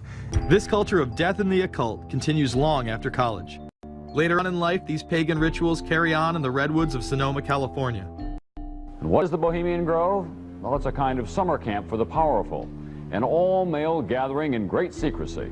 This group was formed in the late 1800s by artists, industrialists, and politicians. Bohemian attendees worship the owl as their deity. The Aztecs, Mayans, and other natives of Mesoamerica considered the owl a symbol of destruction and death. This is why the opening ritual for the club is the cremation of care. During the ritual, the effigy of a baby is rowed across the water by the Grim Reaper and given to a high priest, who then tosses it on a fiery sacrificial altar of a 40-foot owl god. It is an earth-based ritual in which care is burned away. The conscience is symbolically cast aside so that they may ignore the pain they have inflicted on others for the advancement of their own agendas. With this ceremony called the cremation of care, that begins the two-week encampment where the body of dull care, symbolizing woes and concerns, is burned on an altar in front of a big owl statue. When that ceremony ends, they all start to cheer and yell. Now a question. What have Herbert Hoover, Art Linkletter, Jack London, and Richard Nixon all had in common? Well, they've all been members of the exclusive all-male Bohemian Club in California, where every year at this time, the elite from around the country get together for 2.5 weeks of fun and games. Among its members are businessmen like Leonard Firestone and Edgar Kaiser, and political figures like Gerald Ford, Henry Kissinger, William French Smith, and George Shultz. President Reagan, Vice President Bush, and Defense Secretary Weinberger are members of other camps. Richard Nixon is a Bohemian, and so are high-ranking executives of such companies as Eastern Airlines, Standard Oil of Indiana, and Bank of America. For the most part, the men of Bohemian Grove are over 50, highly successful, and, according to many employees, politically conservative. Membership in the Grove is by invitation only, and is determined by such factors as social standing, occupation, and personal connections. Privacy is one of the Grove's most cherished virtues. Members may not photograph, record, speak, or write about activities at the retreat. While many public officials are Grove members, the press is a distinctly unwelcome guest. We're from ABC News. Well, get back there. Get back there. Can we talk to somebody in the... Get back there. And what you're looking at here, staggeringly, is a group of people, some of the most famous people in America, in long gowns. Behind them there, you see a 40-foot stone owl. And there's the fire between them, next to the lake at Bohemian Grove. Now, one might wonder, understandably, why the people that run the banking, political, economic system and the media in America should be dressed in long robes doing a ceremony to a 40-foot stone owl. I think we should be told. You see, for over 120 20-plus years in Northern California, in Sonoma County, on a 2,700-acre secluded redwood grove, leaders from around the world, prime ministers, chancellors, presidents, governors, again, the heads of industry, banking, academia, the media, Hollywood, travel there to engage in bizarre, ancient Canaanite, Luciferian, Babylon mystery religion ceremonies. We were inside 4 hours. That's only one day out of the 2 weeks that they meet there for the admitted Summer Fire Festival of the Bohemian Club.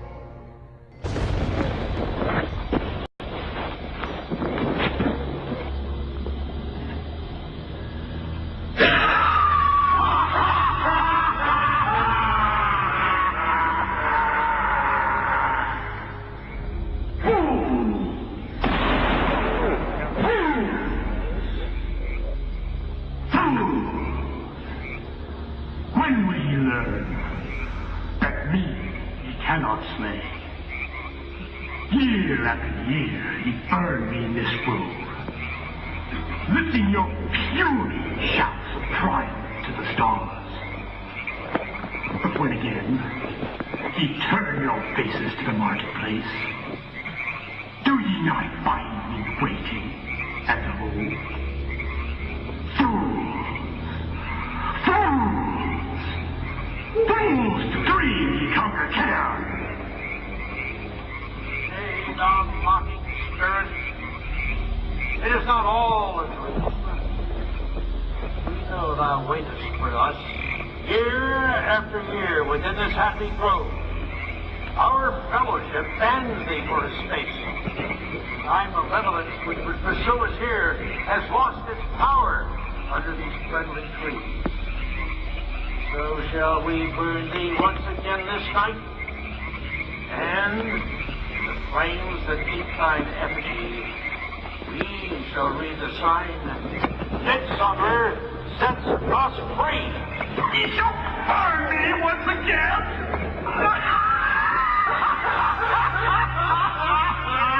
Now but leave way, which hither ye have brought from regions where I reign. Ye fools and priests, I spit upon your fire. Hail, fellowship's eternal flame. Once again, Midsummer sets us free.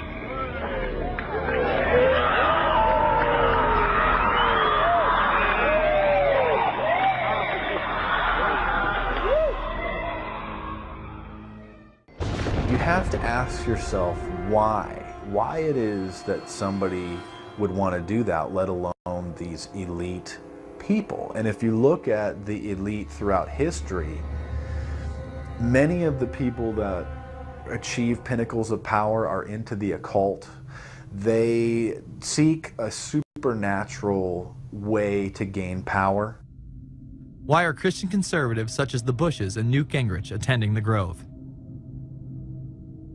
And I recognize I'm not going to be invited to Renaissance Weekend or that Bohemian deal where Newt, Rush, and Dick all sit in a teepee naked beating on tom-toms. Does the media barely mention the Grove? Because many of them are in attendance. Late political cartoonist Phil Frank of the San Francisco Chronicle was a reporter thinking about his loyalties to Bohemian Grove as he takes notes for a story. Stories about what happens in these redwoods are hard to come by. A campground statue reminds Bohemians to keep their mouths shut about the Grove. Many world events have been shaped at the Grove, including the creation of the atomic bomb. Discussions at the Grove in the 1930s helped lead to the development of nuclear power and the atomic bomb. Every Republican president since Calvin Coolidge has been a member, as well as many Democrats, including Jimmy Carter. If you look at the membership lists of the Bohemian Grove and the Council on Foreign Relations, the Bilderberg Group, a lot of the key level people are overlapping and are involved in numerous groups. In addition to pagan rituals that take place there, this all-male club also deals with darker themes through the plays Montezuma, which feature Aztec human sacrifice, and Faust, which feature Mephisto. Bohemian Grove that I attend one time at a time. It is the most faggot goddamn thing you will ever imagine. Again, we see people of the highest levels of power involved in the most repulsive and decadent of crimes. They couldn't care less about the code of conduct that's taught in all major religions about treating others the way that you want to be treated. And then they masquerade, they put this false front on that they're like everybody else, because your average person wants to do right, believes in some sort of a karma, believes in some sort of a divine justice in the universe. And so these people need to put on this front that they're like the average Joe in middle America, that they go to church every once in a while, and that they believe in an afterlife and a divine justice. And so they have to put on this front that they're like everybody else in order to get elected and to be accepted and to not have people look at them suspiciously, because if somebody goes around and openly admits that they were an atheist or that they were some obscure religion, people aren't going to throw their support behind them as much, and they're not going to trust them as easily. The reality of this behavior is never revealed to the public, as the media keeps any revelations quiet. Unfortunately, these type of activities continue to this day. The insanity is that we have allowed an interwoven elite criminal class to rule over us while posing as the saviors of the planet. We have learned they will stop at nothing to achieve their goals and are not held accountable for their crimes. They prey on the system rather than protect it. This is not a new world order of peace and prosperity. It is not a world government to save the earth. During difficult times, we must remain ever vigilant against seemingly positive solutions imposed to suit their aims. Crises there will continue to be. In meeting them, whether foreign or domestic, great or small, there is a recurring temptation to feel that some spectacular and costly action could become the miraculous solution to all current difficulties. We are threatened by a superclass that control the flow of information and hide technology from the public. The prospect of domination of the nation's scholars by federal employment, project allocations, and the power of money is ever present and is gravely to be regarded. We must also be alert to the equal and opposite danger that public policy could itself become the captive of a scientific, technological elite. It is time to put down the remote control, to turn off your Xbox, and start paying attention. It is time to step away from everyday luxuries and pop culture and take action against a monolithic, concentrated evil in order to save what's left of humanity. We must now trade in our apathy for action in order to defeat this invisible empire.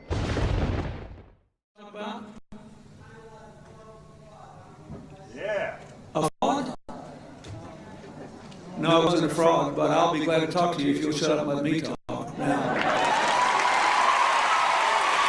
And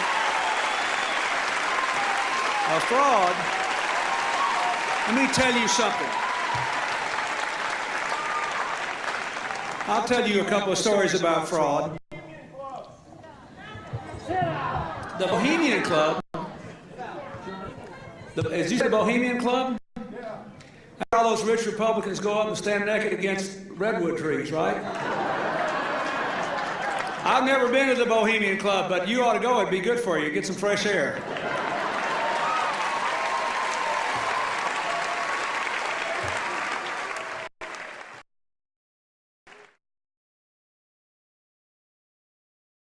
We were Karl Rove of 4 presidential administrations.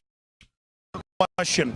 I read a Washington Times article many years ago where you had a comment about the organization, and then now it's been in the Wall Street Journal, it's been in a lot of different newspapers, and that's the Bohemian Grove. And back in, what was it, 1996, when you joined as a Clinton advisor, the Republicans were criticizing you, oh, what about Bohemian Grove? And then you countered them by saying, hey, I don't run around in the woods naked. What did that mean? Here is the before-mentioned Washington Times article where he said, I didn't run around naked like they do. I don't know what quote you're referring to. I'm not aware of any quote like that. Listen, I am a happy member of the Bohemian Grove. I like the folks who come there, and it's really inappropriate for me to talk about the group beyond that. Thank you. Have you been there for the ceremony with the cremation of care? Frankly, I don't think that's something I need to talk to you about. Really? That's right. Well, I'm Alex Jones, and I snuck in there in 2000. I'm the guy that blew it wide open and got the video, and it's been on national TV. Well, I disrespect you for that. You do? I do. But it's a lot of big public officials going in there. Don't we deserve to know? You took an, I don't know anything about you, and I don't know anything about your film, but if you go in there with an understanding, you violated that understanding by releasing that film, and I don't respect you for that. Really? But we have public officials. I'm sorry, you took an understanding when you went in there that you would not do that film, and did you have an understanding when you went in there? No. Did you crash it? Yes. Yeah, and it has no trespassing signs there too, doesn't it? No, they put them up after. Oh, I'm sorry. Just walked in. I'm sorry, sir. I've been there before. I know what the circumstances are, and I'm sorry you violated the understandings. That was not a gentlemanly thing to do. But what about the ritual? Is the ritual genuinely?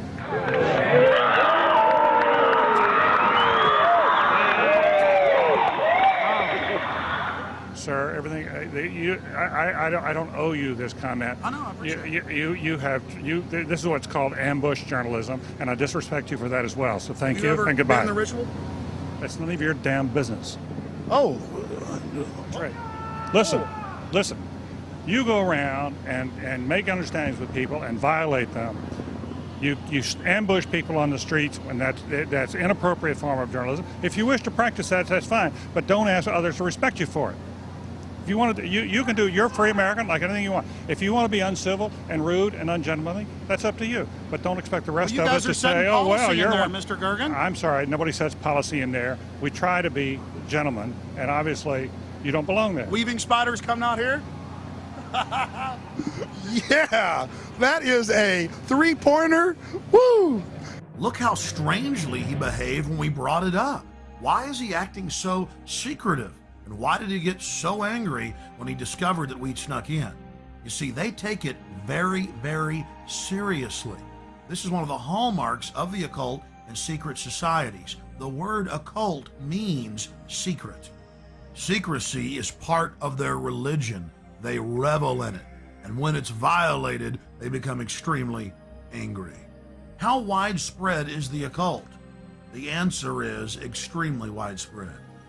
Occultism in our society, and particularly in our government, at the highest levels of corporate America, is rampant. It's also important to note that the Grove itself was founded in 1872 by West Coast journalists, and that the National Press Club adopted the iconography of the Grove for its Great Seal. There are three major icons used in the cremation of care ritual. Moloch, the owl idol, the curved staff carried by the high priest, and the eternal flame lamp, the Arabian-style lamp, which the priest uses to ignite his torch, which he then uses to burn the human effigy care. Our social lives, going to the football game or the PTA, a little bit different than your average world leader or corporation chief. No, in their spare time, they worship Moloch and mock human sacrifices. We just need to get used to that and accept them as our leaders. Your neighbor engaging in mock human sacrifices to Moloch, the demon idol that was worshipped all over the Mediterranean and the Middle East, would you let that neighbor walk your dog or house sit, or how about babysit your children? Be in control of the nuclear launch codes. Well, we give you a revelation. They are in control of national deficit, of Congress, of your bank account, of your local police department, and see you as cattle, as their slaves.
George Bush takes his inspiration from what he learned in Skull and Bones and from the Thule Society that Hitler and Goebbels and Goring cut their teeth in. Bohemian Grove, these evil organizations that perpetrate the ugly things that these criminals are doing to this country for which they must be held accountable. They are the most violent, dirtiest people on the face of the earth. Somewhere Americans are going to have to take their country back and start finding out who are these people. Who are these people we call our representatives, the Bushes. George Bush, the president, his father, went around the country talking about a new world order. The people who are running this country from behind the scenes do not care a thing about Americans or bloodshed anywhere.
I mean, we could do anything we want. We just got to believe in it. And our beliefs and the way we carry ourselves and the way we act is the most important thing in this world. And we shouldn't be afraid to be who we are because based on intimidation and fear. This government uses fear and depression as their major tools of oppression. And we have to understand we can't be scared. We can't be depressed. We have to think positively. We have to do good things. And it's not about me. It's not about individuals. It's about all of us standing up for what's right. And when we all stand up, that's going to be the significant amount of change that we're going to see in this world. That's going to be the time where we're going to take this country back for what it's supposed to be, truth, liberty, and love. And that's the main principles behind We Are Change, standing up there as individuals, empowering ourselves and motivating more people to stand up with themselves. You know, and again, don't ever be afraid to be who you are. Don't ever be afraid to speak what you know. Just get out there, believe in yourself, and you have a short life to live. Make sure you live a good one.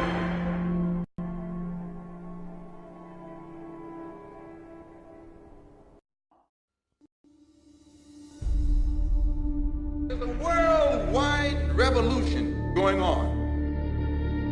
And in my opinion, the young generation of white, black, brown, whatever else there is, you're living at a time of extremism, a time of revolution. What is it revolting against? The power structure. The American power structure? No. The French power structure? No. The English power structure? No. Then what power structure? An international Western power structure. And I, for one, will join in with anyone, don't care what color you are, as long as you want to change this miserable condition that exists on this earth. And there's got to be a change. People in power have misused it, and now there has to be a change, and a better world has to be built, and the only way it's going to be built is with extreme methods. So what you and I have got to do is get involved. You and I have to be right there breathing down their throat. Every time they look over their shoulder, we want them to see us. Once those intentions are made known, we can get to the nitty-gritty of the problem. We can get to the core of the problem. We can get to the root of the problem. And then we can correct the problem.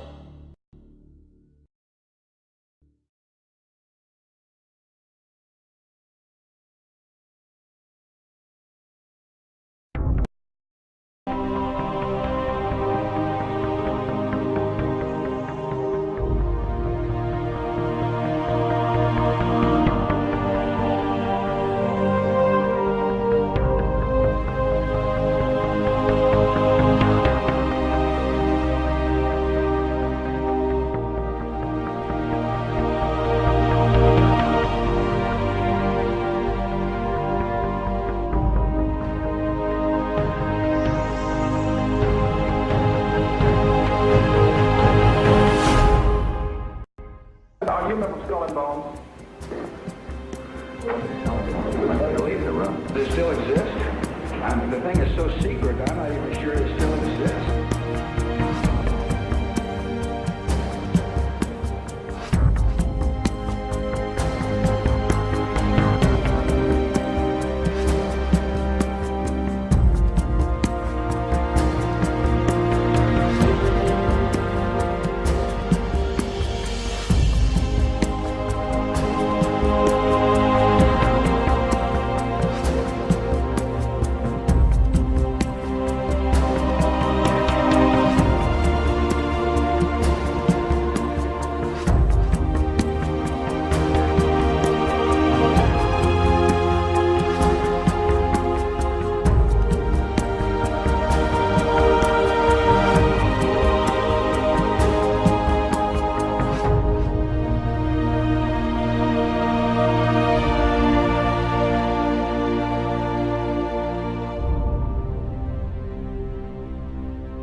Thousands of years, tends to be kept in the bowels of these blood oath secret societies. And by that I mean the Shriners, the Freemasons, the Odd Fellows, the Illuminati, the Order of the Palladian. There are literally dozens of names down throughout the centuries that this goes by. But it has to be in one of these groups where you have to swear to kill a fellow member of the society if they reveal the secrets, or you yourself be killed by a member of the society if you reveal the secrets. That's what blood oaths are. And they start out bad, but they get worse as you go up in the organization. Their whole purpose throughout history has been to teach a small number of people how to become adept at controlling everyone else and presenting their societies as desirable to the profane, so that you'll go knock on the door and say, hey, can I be a member? And be initiated with the promise of learning some great secret. What is that secret? The secret is what I have just told you this morning. The secret is how to control everybody else.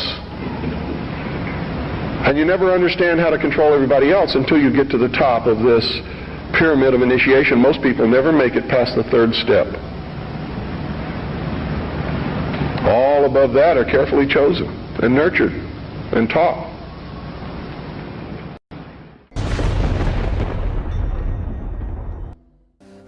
As with all secret societies, you have levels, and if you're on the lower levels, you don't even know they're upper levels. They don't even tell you. You bump into it by accident, or someone comes along. Now, in Scottish Rite, that's something different, because they know that there's a... But before then, and basically secret societies, let's go to ancient Egypt. To the ancient Egyptians, the priest would tell the serfs, the guys that tilled the land, they would say, the sun is God, okay? And so they accepted that very low-level interpretation, all physical. That's not what the priest believed. What the priest believed, there was a second level. The priest believed that, no, the physical sun is not the supreme being. It's the spirit which flows through the physical sun that is the supreme deity. However, there was another level, and the priests didn't even know it. It was those that were involved and elevated to if I would have told you this 15 years ago, I might have gotten shot. Weishaupt saw in the ancient orders of Freemasonry an opportunity to commission foot soldiers for his cause of world domination. He wrote that none is fitter than the 3 lower degrees of Freemasonry. The public accustomed to it expects little from it and therefore takes little notice of it. Weishaupt felt that Masonry was the easiest way to get a good Christian guy on the path of destruction, essentially, where you can have them take little baby steps on this path. It's a system they've been working on for thousands of years. They've really got it down. They know how to gradually, gently corrupt people from Christendom, first of all, to deism. Of course, deism is where, yes, God started the world, but then he took off, and he has no place in the affairs of men now. And so you don't have to worry about God, you don't have to worry about heaven and hell. You just kind of do your thing, and everything will be okay. Deism to atheism is the next step. Atheism, where you claim there is no God, and then, of course, the next step is out and out Satanism. And interestingly enough, Satanists know there's God, know there's a heaven and hell, and they just choose hell, and they choose to drag as many people into hell as they can.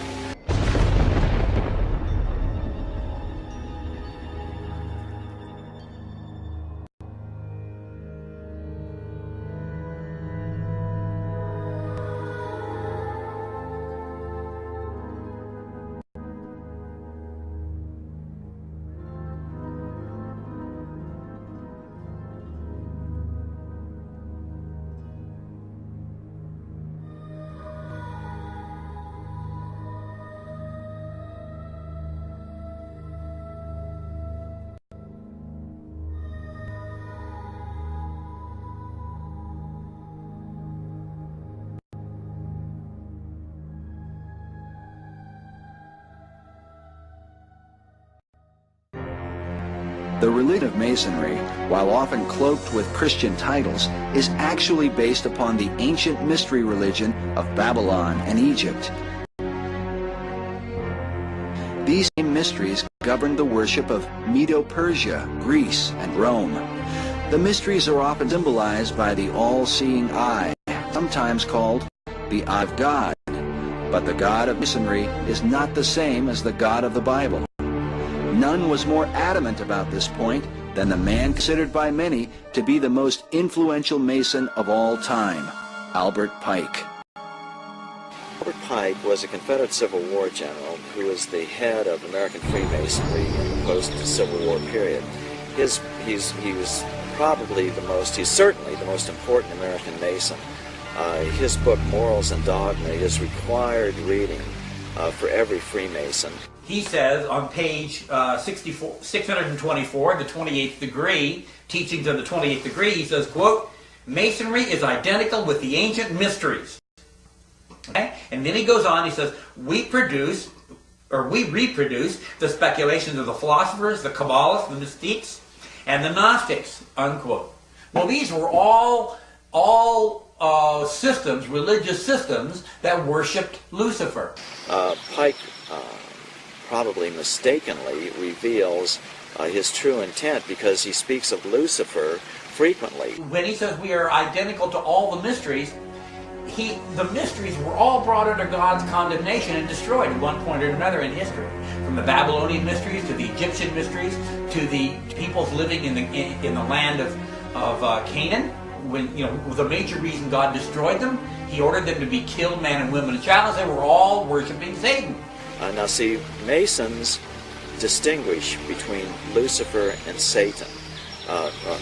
Masons believe that Lucifer is the light bearer, the good God, and that the Christian God is called Adonai, the evil God. They use as their justification that if the Christian God was a good God, then there wouldn't be this Garden of Eden problem where because you ate of the apple, now you have to suffer and you have to, the sweat of your brow, you have to make your living. Well, women have to give birth in pain, etc. No good father would do that to his children. So the Christian God is the evil God, where Lucifer is the good God, because he'll give you everything you want. He'll fulfill your every desire. In 1908, French occult expert Copin Albancelli wrote, certain Masonic societies exist which are satanic, not in the sense that the devil comes to preside at their meetings, but in that their initiates profess the cult of Lucifer. They adore him as the true God, and they are animated by an implacable hatred against the Christian God, whom they declare to be an impostor. Perhaps Albert Pike's most famous and controversial quote is this one: the true and pure philosophic religion is the belief in Lucifer, the equal of Adonai. But Lucifer, God of light, is struggling for humanity against Adonai, the God of darkness and evil. Because of this, occult author Edith Starr Miller wrote, "Luciferian occultism controls Freemasonry." It is important to remember that the lower ranks of Masonry are largely unaware of the deception of their leaders. Master Mason Manly P. Hall, who said that when the Mason learns the mystery of his craft, the seething energies of Lucifer are in his hands, also made it clear that Freemasonry is a fraternity within a fraternity, an outer organization concealing an inner brotherhood of the elect. Meanwhile, Albert Pike wrote in his famous Morals and Dogma that symbols are displayed to the initiate, but he is intentionally misled by false interpretations. It is not intended that he shall understand them, but it is intended that he'll imagine that he shall understand them. Their whole goal with this philosophy is to teach all men and women that the only end of life is to seek the utmost pleasure and happiness that you can get out of it, because when you die, there's nothing else. That's what they teach. That's what they want you to be. They don't want laws against sexual promiscuity. That's why they don't want families. That's why they don't want marriage. That's why they encourage homosexuality. There's a method to their madness. There's really not much method to yours, because you're operating from a place of ignorance, and until you change that, you're going to be bumbling around, bumping into each other, saying and doing the wrong things, not understanding the nature of your enemy. And if you don't understand the nature of your enemy and the weapons they use, you cannot fight that enemy. You can't fight the battle. You wouldn't even be on the battlefield. That's why you're losing the war. And don't tell me you're not, because I'm in a place of great knowledge about who's winning and who's losing the war. And I can assure you, you're losing the war. Doesn't mean it can't be turned around.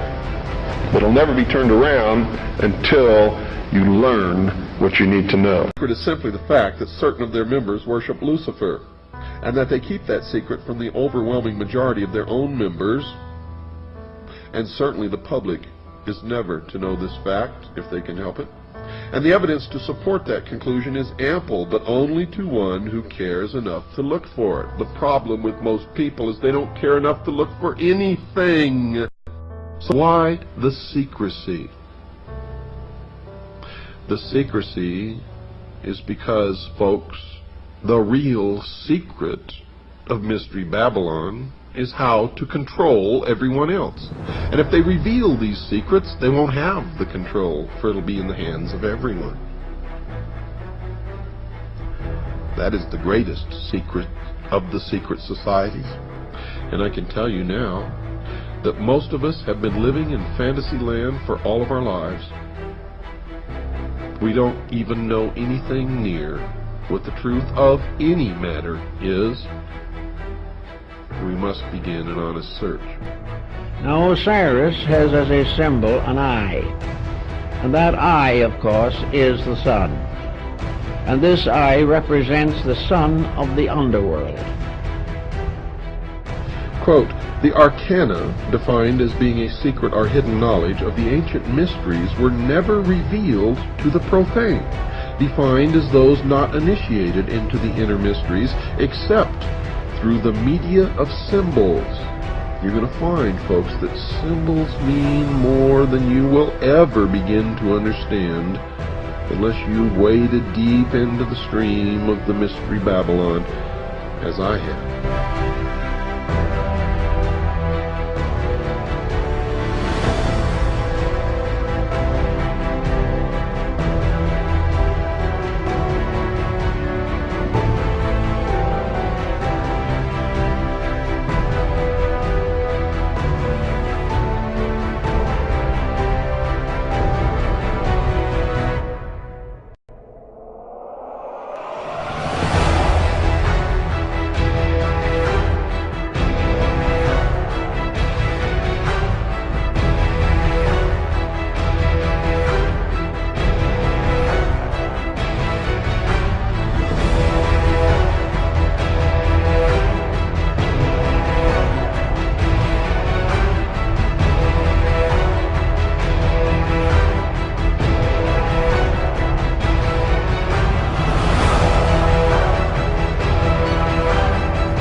Only a few are aware of the involvement of the Freemasons, and that is why I have chosen to concentrate on that organization, Mystery Babylon.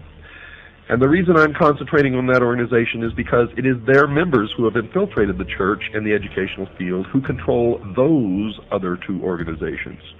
So really there's only one organization that needs to be dealt with, and that is Freemasonry. So, Masonry conceals a great mystery inside its temples, one that is connected somehow to the New Age movement. The Masons admit in some of their writings that they too are anticipating a New Age, a series of major changes. Henry Clausen, the past sovereign Grand Commander, the equivalent of their president of the Scottish Rite of Freemasonry, has been quoted as saying this, quote, "We look towards a transforming into a New Age using, however, the insight and wisdom of the ancient mystics," unquote. The Masons claim that the things that they believe in are as old as the ancient civilizations. They also claim that these mystics, the ancient philosophers, had the wisdom of all ages and that somehow this knowledge has become lost through the centuries. Humanity today does not possess this knowledge, but it has become the task of the Masons and other truth seekers, who turn out in every case of investigation to be liars and deceivers and manipulators, to rediscover these principles for the benefit of all mankind. Those possessing this knowledge will correct the world's current problems. Some of the Masons also claim to have identified the cause of these problems. One of the most prolific writers on the subject of this lost truth, as I have mentioned earlier, is Manly P. Hall, a 33rd degree Mason. For those unfamiliar with the Masonic degrees, all Masons in America start through what is called the Blue Lodge, consisting of only 3 degrees. A Master Mason is of the 3rd degree and really knows nothing, even though he thinks that he has been illumined, and I get letters from them all the time. "I'm a Master Mason, and I've never heard of any of the stuff that you're talking about." Oh, boy. It amazes me, folks. It just absolutely amazes me that people are so stupid. It drives me wild. The initiate into the Blue Lodge goes through 3 separate and different initiation ceremonies, one for each degree. After completing these ceremonies, he may stay where he is or choose to affiliate himself with either the York Rite, which has 13 degrees, or the Scottish Rite, which has 32, and then the meritorious 33rd. The latter is divided into 2 separate jurisdictions, the Southern and the Northern. And these are based primarily on state borders, and whether one joins one or the other depends on where the initiate lives. The 2 Scottish rites have an additional 29 degrees, making for a total of 32. There is one more degree called the 33rd degree, which is honorary, and only a few are invited into that degree, and to even be considered, they must perform some major work toward the completion of the great work, which is the plan to bring about the utopia on earth, the socialist dream. The York Rite has a total of 9 degrees. However, since little has been revealed about this order, we will concentrate on only the Scottish Rite, and in particular the southern jurisdiction. Well, I've since discovered that the York Rite has a total of 13 degrees, folks, not just 9.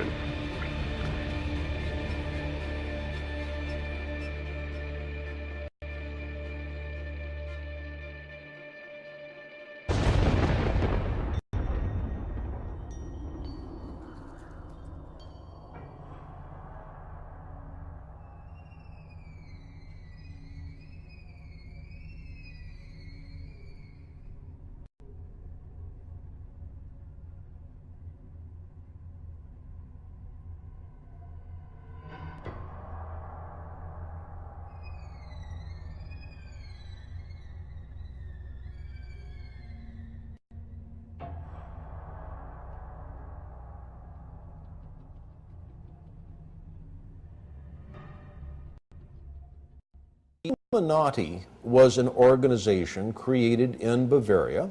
A Freemason named Adam Weishaupt created the Illuminati as an inner circle of Freemasons.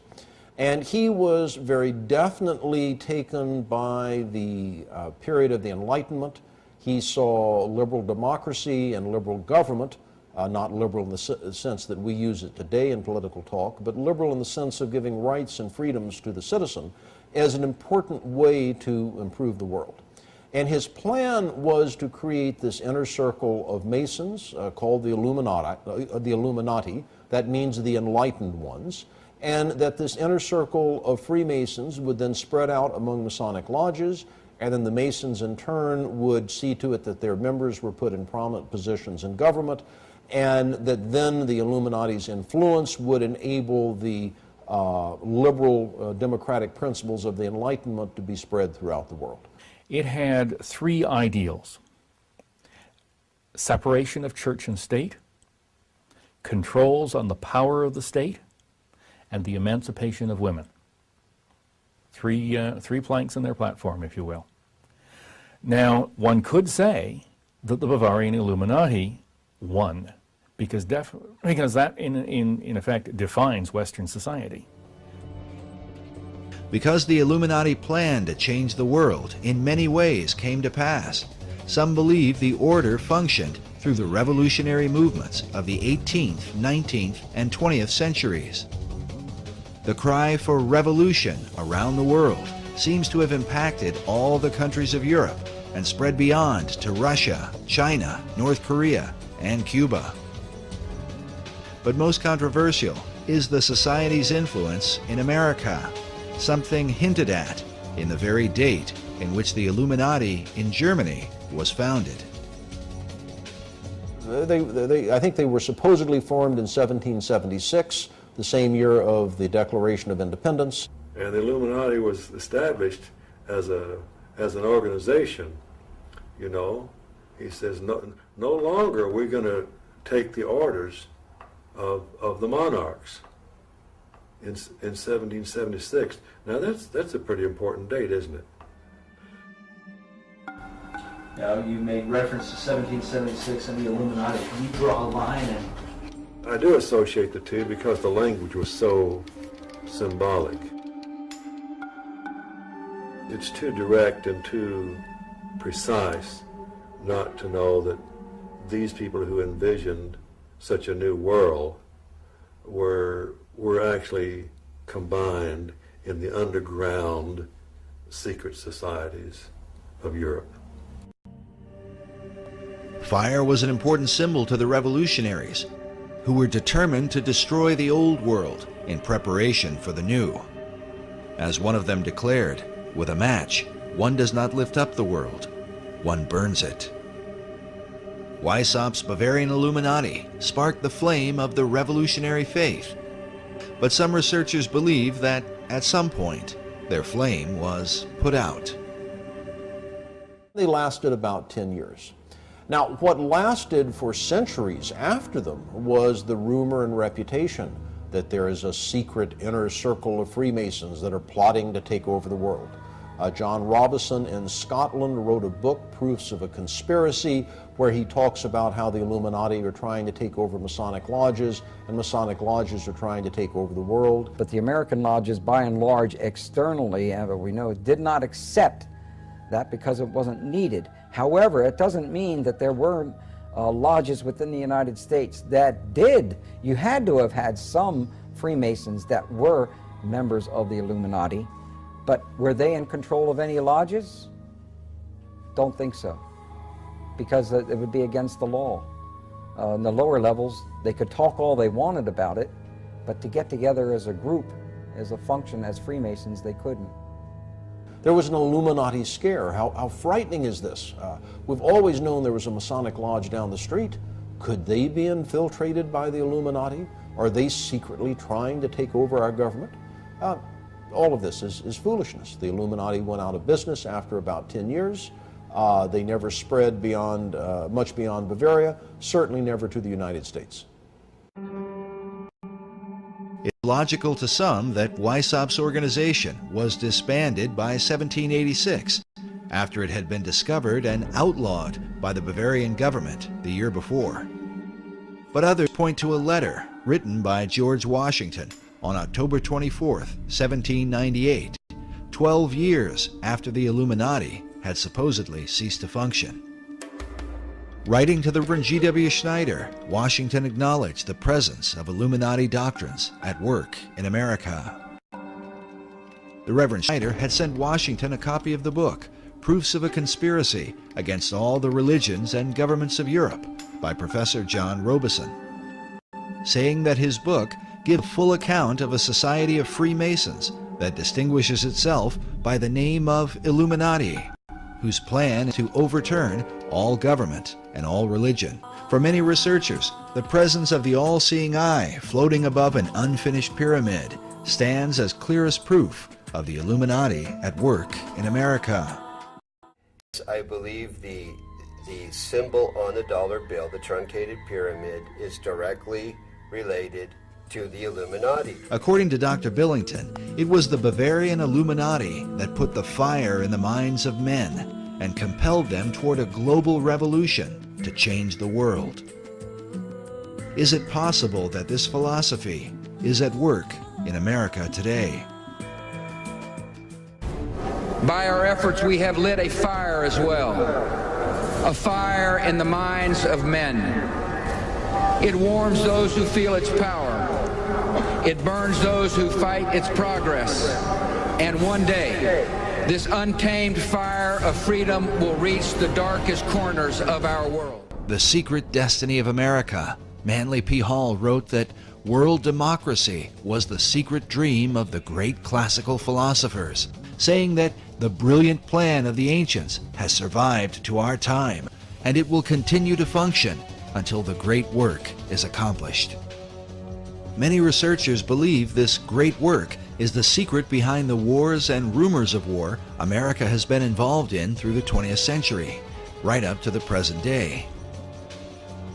Could this plan of the ancients to establish a world democracy be the real hidden agenda of secret societies? And was this ancient plan echoed in the 2005 inaugural address given by President Bush? When our founders declared a new order of the ages, they were acting on an ancient hope that is meant to be fulfilled. The occult is working at the highest levels of our society, using the military and financial power of the United States to bring about this one world state. And the president has spoken openly about it, how the purpose of the United States is to bring democracy to the nations of the world. Where did this become the function of our nation, to bring democracy to the world? You only need to read the writings of Manly P. Hall, where he tells you that for 3,000 years, secret societies have been working to bring democracy to the world. You read President Bush's speech, before the Association on Democracy, the National Association on Democracy, he tells you for 2,500 years, people have been working to bring democracy to the world. Yet the ancient philosophers recognized that a true democracy could only be achieved by a society of perfected men. The perfected men would be comfortable in a true democracy. And probably a true democracy cannot emerge until there is enough of such human beings in the world that can take over the government of man. It will be that kind of leadership. It will be like Plato's vision of the philosopher king, the man who has wisdom and the man who has power. Democracy has the occult promise of a fair world to live in.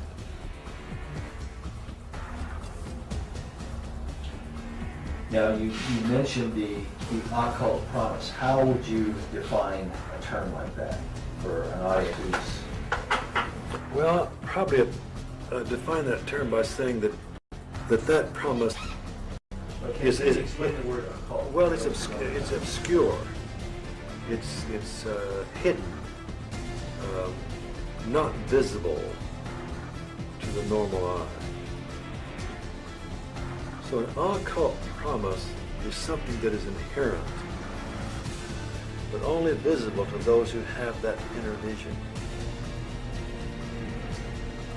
So a fair world is a kind of occult promise at the heart of democracy. But is this occult promise part of America's Christian heritage? And if not, could this account for why the many symbols that adorn America's capital city come not from the Bible, but from the ancient mystery religion. And if America were really, truly a Christian nation, what would all of these mythological characters be in our city? Certainly the Christian influence was very strong. From the Christian point of view, we were formed as a Christian nation. But from the occultist point of view, and those associated with astrology and the ancient mystery religions, America was, of course, and Washington, D.C. was to represent their position. So you've had the two forces, in America ever since its formation. While it seems that most of America's leaders have upheld Christian ideals, their reason for doing so is often questioned. If they were Christians, why would they erect monuments to pagan gods and goddesses? And if they were pagans, why confess to Christian ideals? Manly Hall suggests the reason may have been one of self-preservation. He argues that because of the persecutions of organized religion in the Old World, the secret societies employed even greater methods of secrecy to protect their occult philosophies, making themselves sound as though their beliefs had to do with Christianity, which was the dominant belief in Europe, and eventually America. He says the pagan intellectuals reclothed their original ideas in a garment of Christian phraseology, but bestowed the keys of the symbolism only upon those duly initiated and bound to secrecy. It is for this reason that all secret societies have an initiation process whereby members are bound by blood oaths not to reveal the secrets of the order. A chief factor that contributes to confusion about the beliefs of America's founders is the presence of Rosicrucianism. The Rosicrucians are a mystical, arcane society that played a major role in the development of Freemasonry. The rose and cross, which symbolize the society, are also the source of its confusion. The rose is the symbol of secrecy and represents the pagan mystery religions, while the cross symbolizes Christianity. Rosicrucianism is when the two are combined. Because of this, one can begin to understand how a man like Charles Thomson could be famous for his English translation of the Old and New Testaments, and at the same time approved the design of the Great Seal for the United States, with the all-seeing eye of Horus floating over an Egyptian pyramid. A Rosicrucian influence can be clearly seen in some of America's symbols. For example, this image of a pelican feeding her young appears in Manly Hall's Secret Teachings of All Ages and is very common to Rosicrucianism and Freemasonry. Now notice the Great Seal for the state of Louisiana. This particular replica is found inside the inner corridors of the U.S. Capitol. The Temple Church in London is a well-known Knight Templar church. Here we can see that the Golden Rosy Cross can be traced back to the mysterious knights. Now notice the art surrounding this shrine. How a series of squares are shown with red and golden roses in the midst. The shrine opposite has a variation of the same design. Now consider this same pattern as it appears throughout the interior of the state capitol.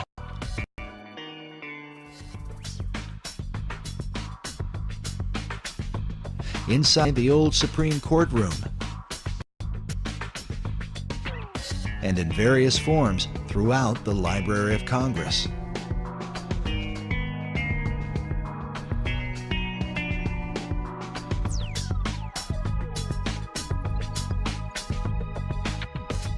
Sir Francis Bacon became the chief of the Rosicrucians in England. His famous saying, "Knowledge is power," is found written inside the Library of Congress, while a statue of Bacon can be seen on the upper level. Elsewhere in the main library is a Baconian passage from his collection of essays. It reads, "The inquiry, knowledge, and belief of truth is the sovereign good of human nature." This saying is found over a statue representing philosophy. Could this be an indication that Baconian philosophy governs the New World concept. Was one of the most prominent 19th century Freemasons. He joined the fraternity, I believe, in 1859, just before the Civil War. He was a scholar of ancient languages, was very familiar with what we would call comparative religion today, and he was given the task by the Supreme Council for the Southern Jurisdiction to rewrite their rituals. And this he did just before the Civil War, and then after the Civil War, he was elected Grand Commander of the Southern Jurisdiction, and he served in that position until his death in, I think, 1891. Grand Commander for the Southern Jurisdiction, which is based in Washington, D.C. To the Scottish Rite is his book, Morals and Dogma of the Ancient and Accepted Scottish Rite of Freemasonry. On the page it reads, Esoteric Book for Scottish Rite use only, to be returned upon withdrawal or death of recipient. Masons, after they've gone through a series of stuff, then they're given a copy of Albert Pike's book. Pike declared that the true definition of Freemasonry is an advance toward the light.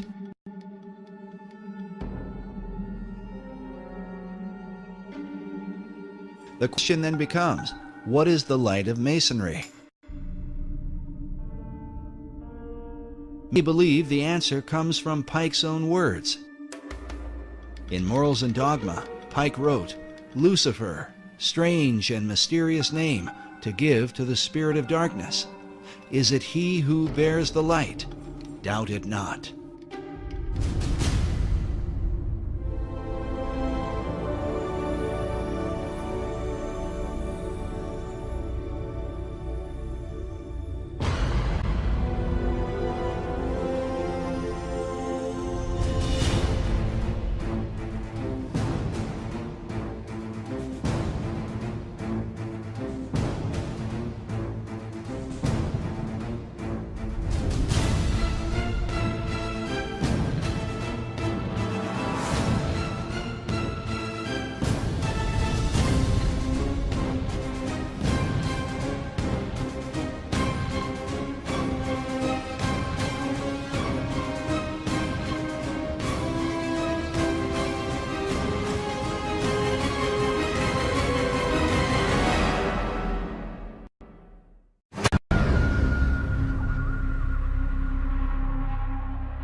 Become something like a god.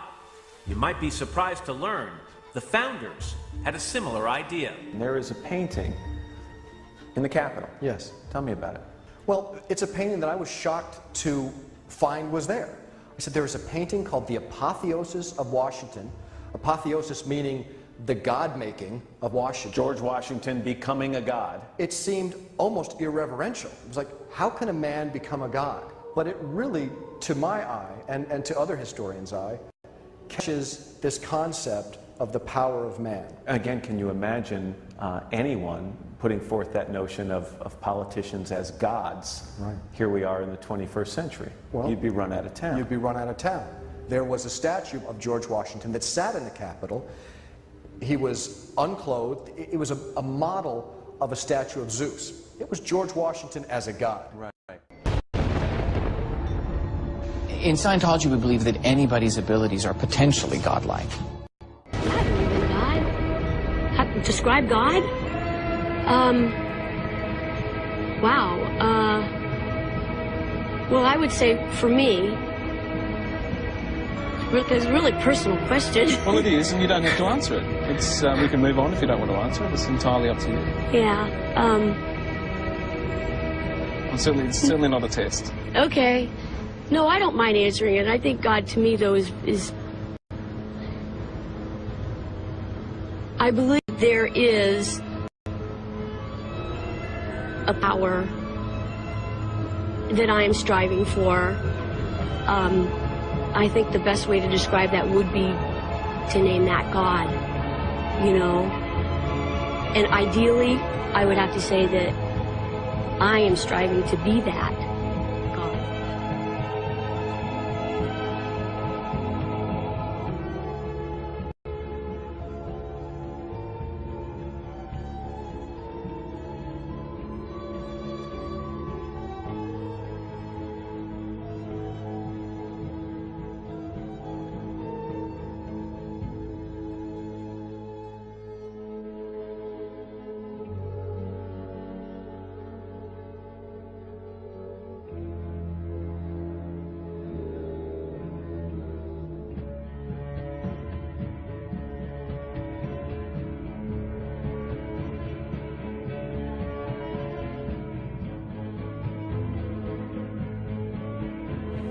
I know for a fact that there's definitely people that believe in Satan, worship Satan, you know what I mean?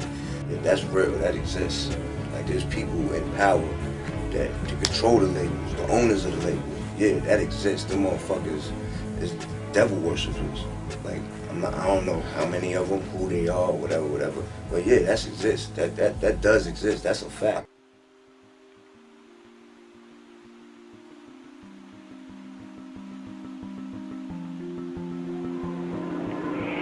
You always know. We always know which is the right way and which is the bad way. The bad way sometimes feels better, so we may choose that way and justify it by rationalization in order to make ourselves feel better about the bad that we did. Isn't that the way we all do things? Even if we do something wrong and we know we're doing something wrong, don't we attempt to rationalize it in our own mind and to our friends to justify what we're doing? So I believe it's a great fallacy to set out to brand those whom we disagree with as being evil people. The result of their actions we may perceive to be evil. We may perceive it to be bad. But I guarantee you those people don't see it that way. You see, nobody gets up in the morning and sets out to do evil. Nobody consciously does that. I've never met any person in my entire life who said, I'm evil, I'm going to do evil things, I like to do evil things, I want to do evil things. They don't exist, in my knowledge. And when we present ourselves to them in that light, we're good and they're evil, do you think we have a chance of getting them to listen to us? Not on your life. It's not going to happen. So I think we have to change the way we talk. We have to talk to them in a different manner.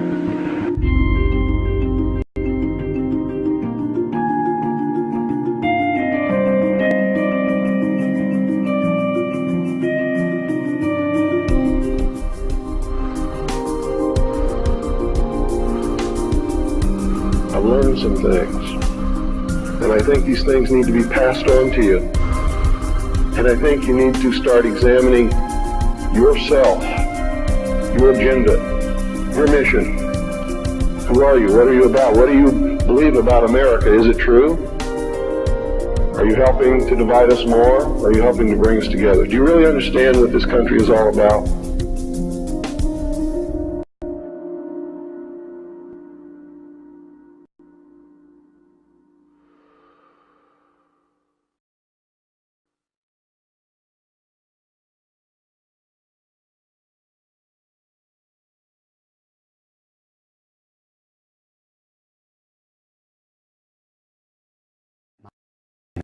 Made a very interesting and profound statement. He said, allow me to control and issue the money of a nation, and I care not who writes its laws. And he was right. Meyer Amschel Rothschild is called the founding father of international finance. In 2005, Forbes magazine ranked him 7th on their list of the 20 most influential businessmen of all time. This happened back in 1776, and this was during May 1st and shortly thereafter.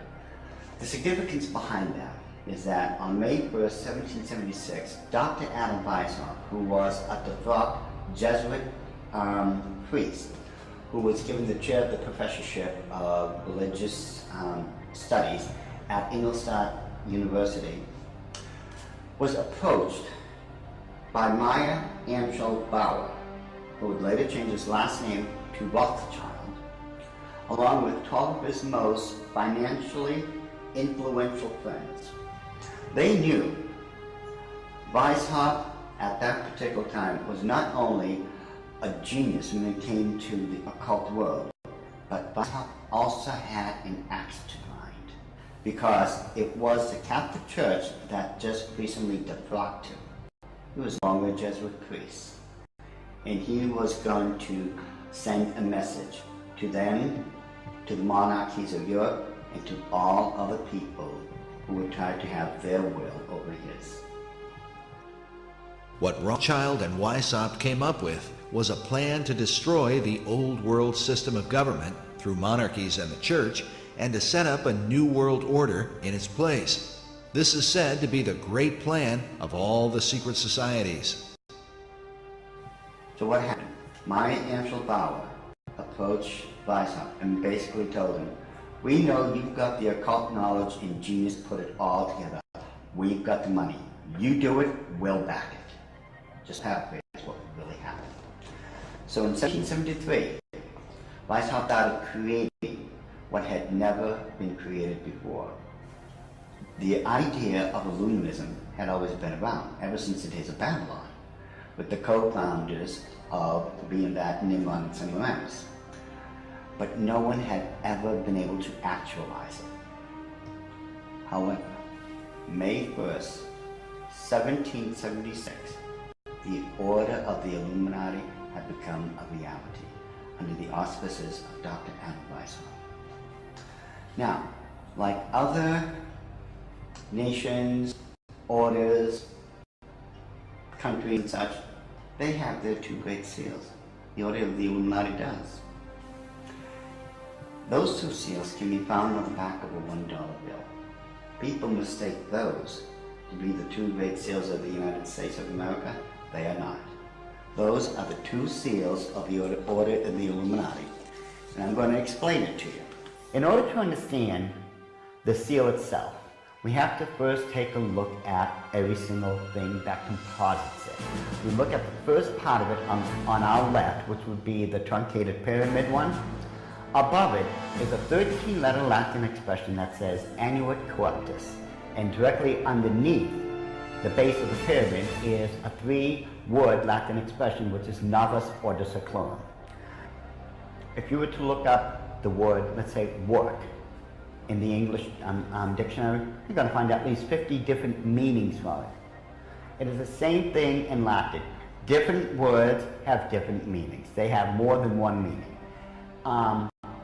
The word seclorum, one of the definitive meanings is secular. Something that is secular is of the world. So it is proper, very proper, to translate the bottom as New World Order, the Novus Ordo Seclorum. The whole of it is saying, announcing the birth of a new world order. This would be Dr. Adam Weishaupt himself, the very first head of the Order of the Illuminati. It was Weishaupt who had himself come up with a 7-part plan to create what he called the Novus Ordo Seclorum, or the New World Order. This is the person responsible for it. The interesting thing about the front of the dollar bill is that there are 4 huge ones. There is one in every single corner. Now if we look at every single one of them, they each have an oval around it, except for the top right-hand one. Now if we look at this blow-up version of it, you will find there's no oval. This is a shield that is surrounding the one. Now, the reason there's a shield here is because this is very similar to the original shield that was given to the Rothschild family when Baron Maya Angelbauer Rothschild had become knighted in England and received the lordship. If we look across the top of this shield, all the way to the left-hand side, it drops down and forms a crescent moon. It's a crescent moon because it represents the female goddess in the occult world. At the bottom of that shield, of that lunar moon, you will see the owl.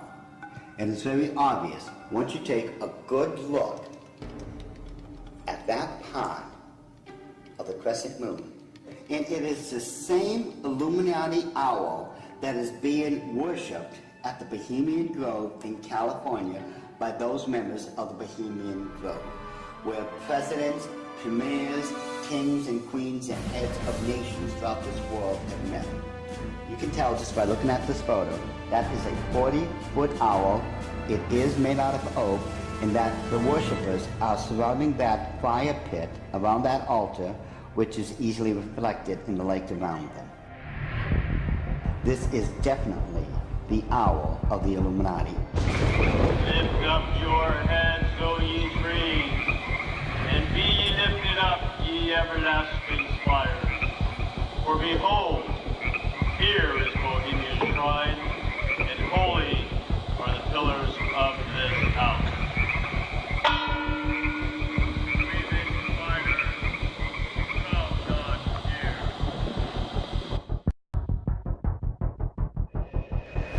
The owl is in his leafy temple. And be lifted up, ye everlasting spires. And holy are the pillars of this house. Breathing fire, shall not fear.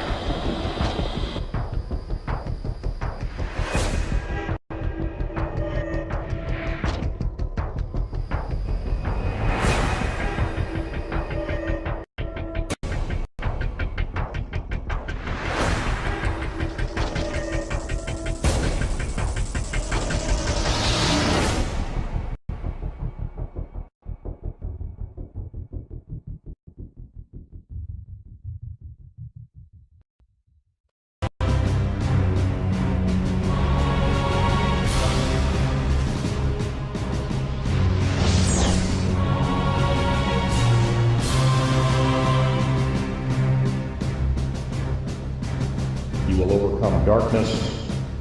You will be enlightened.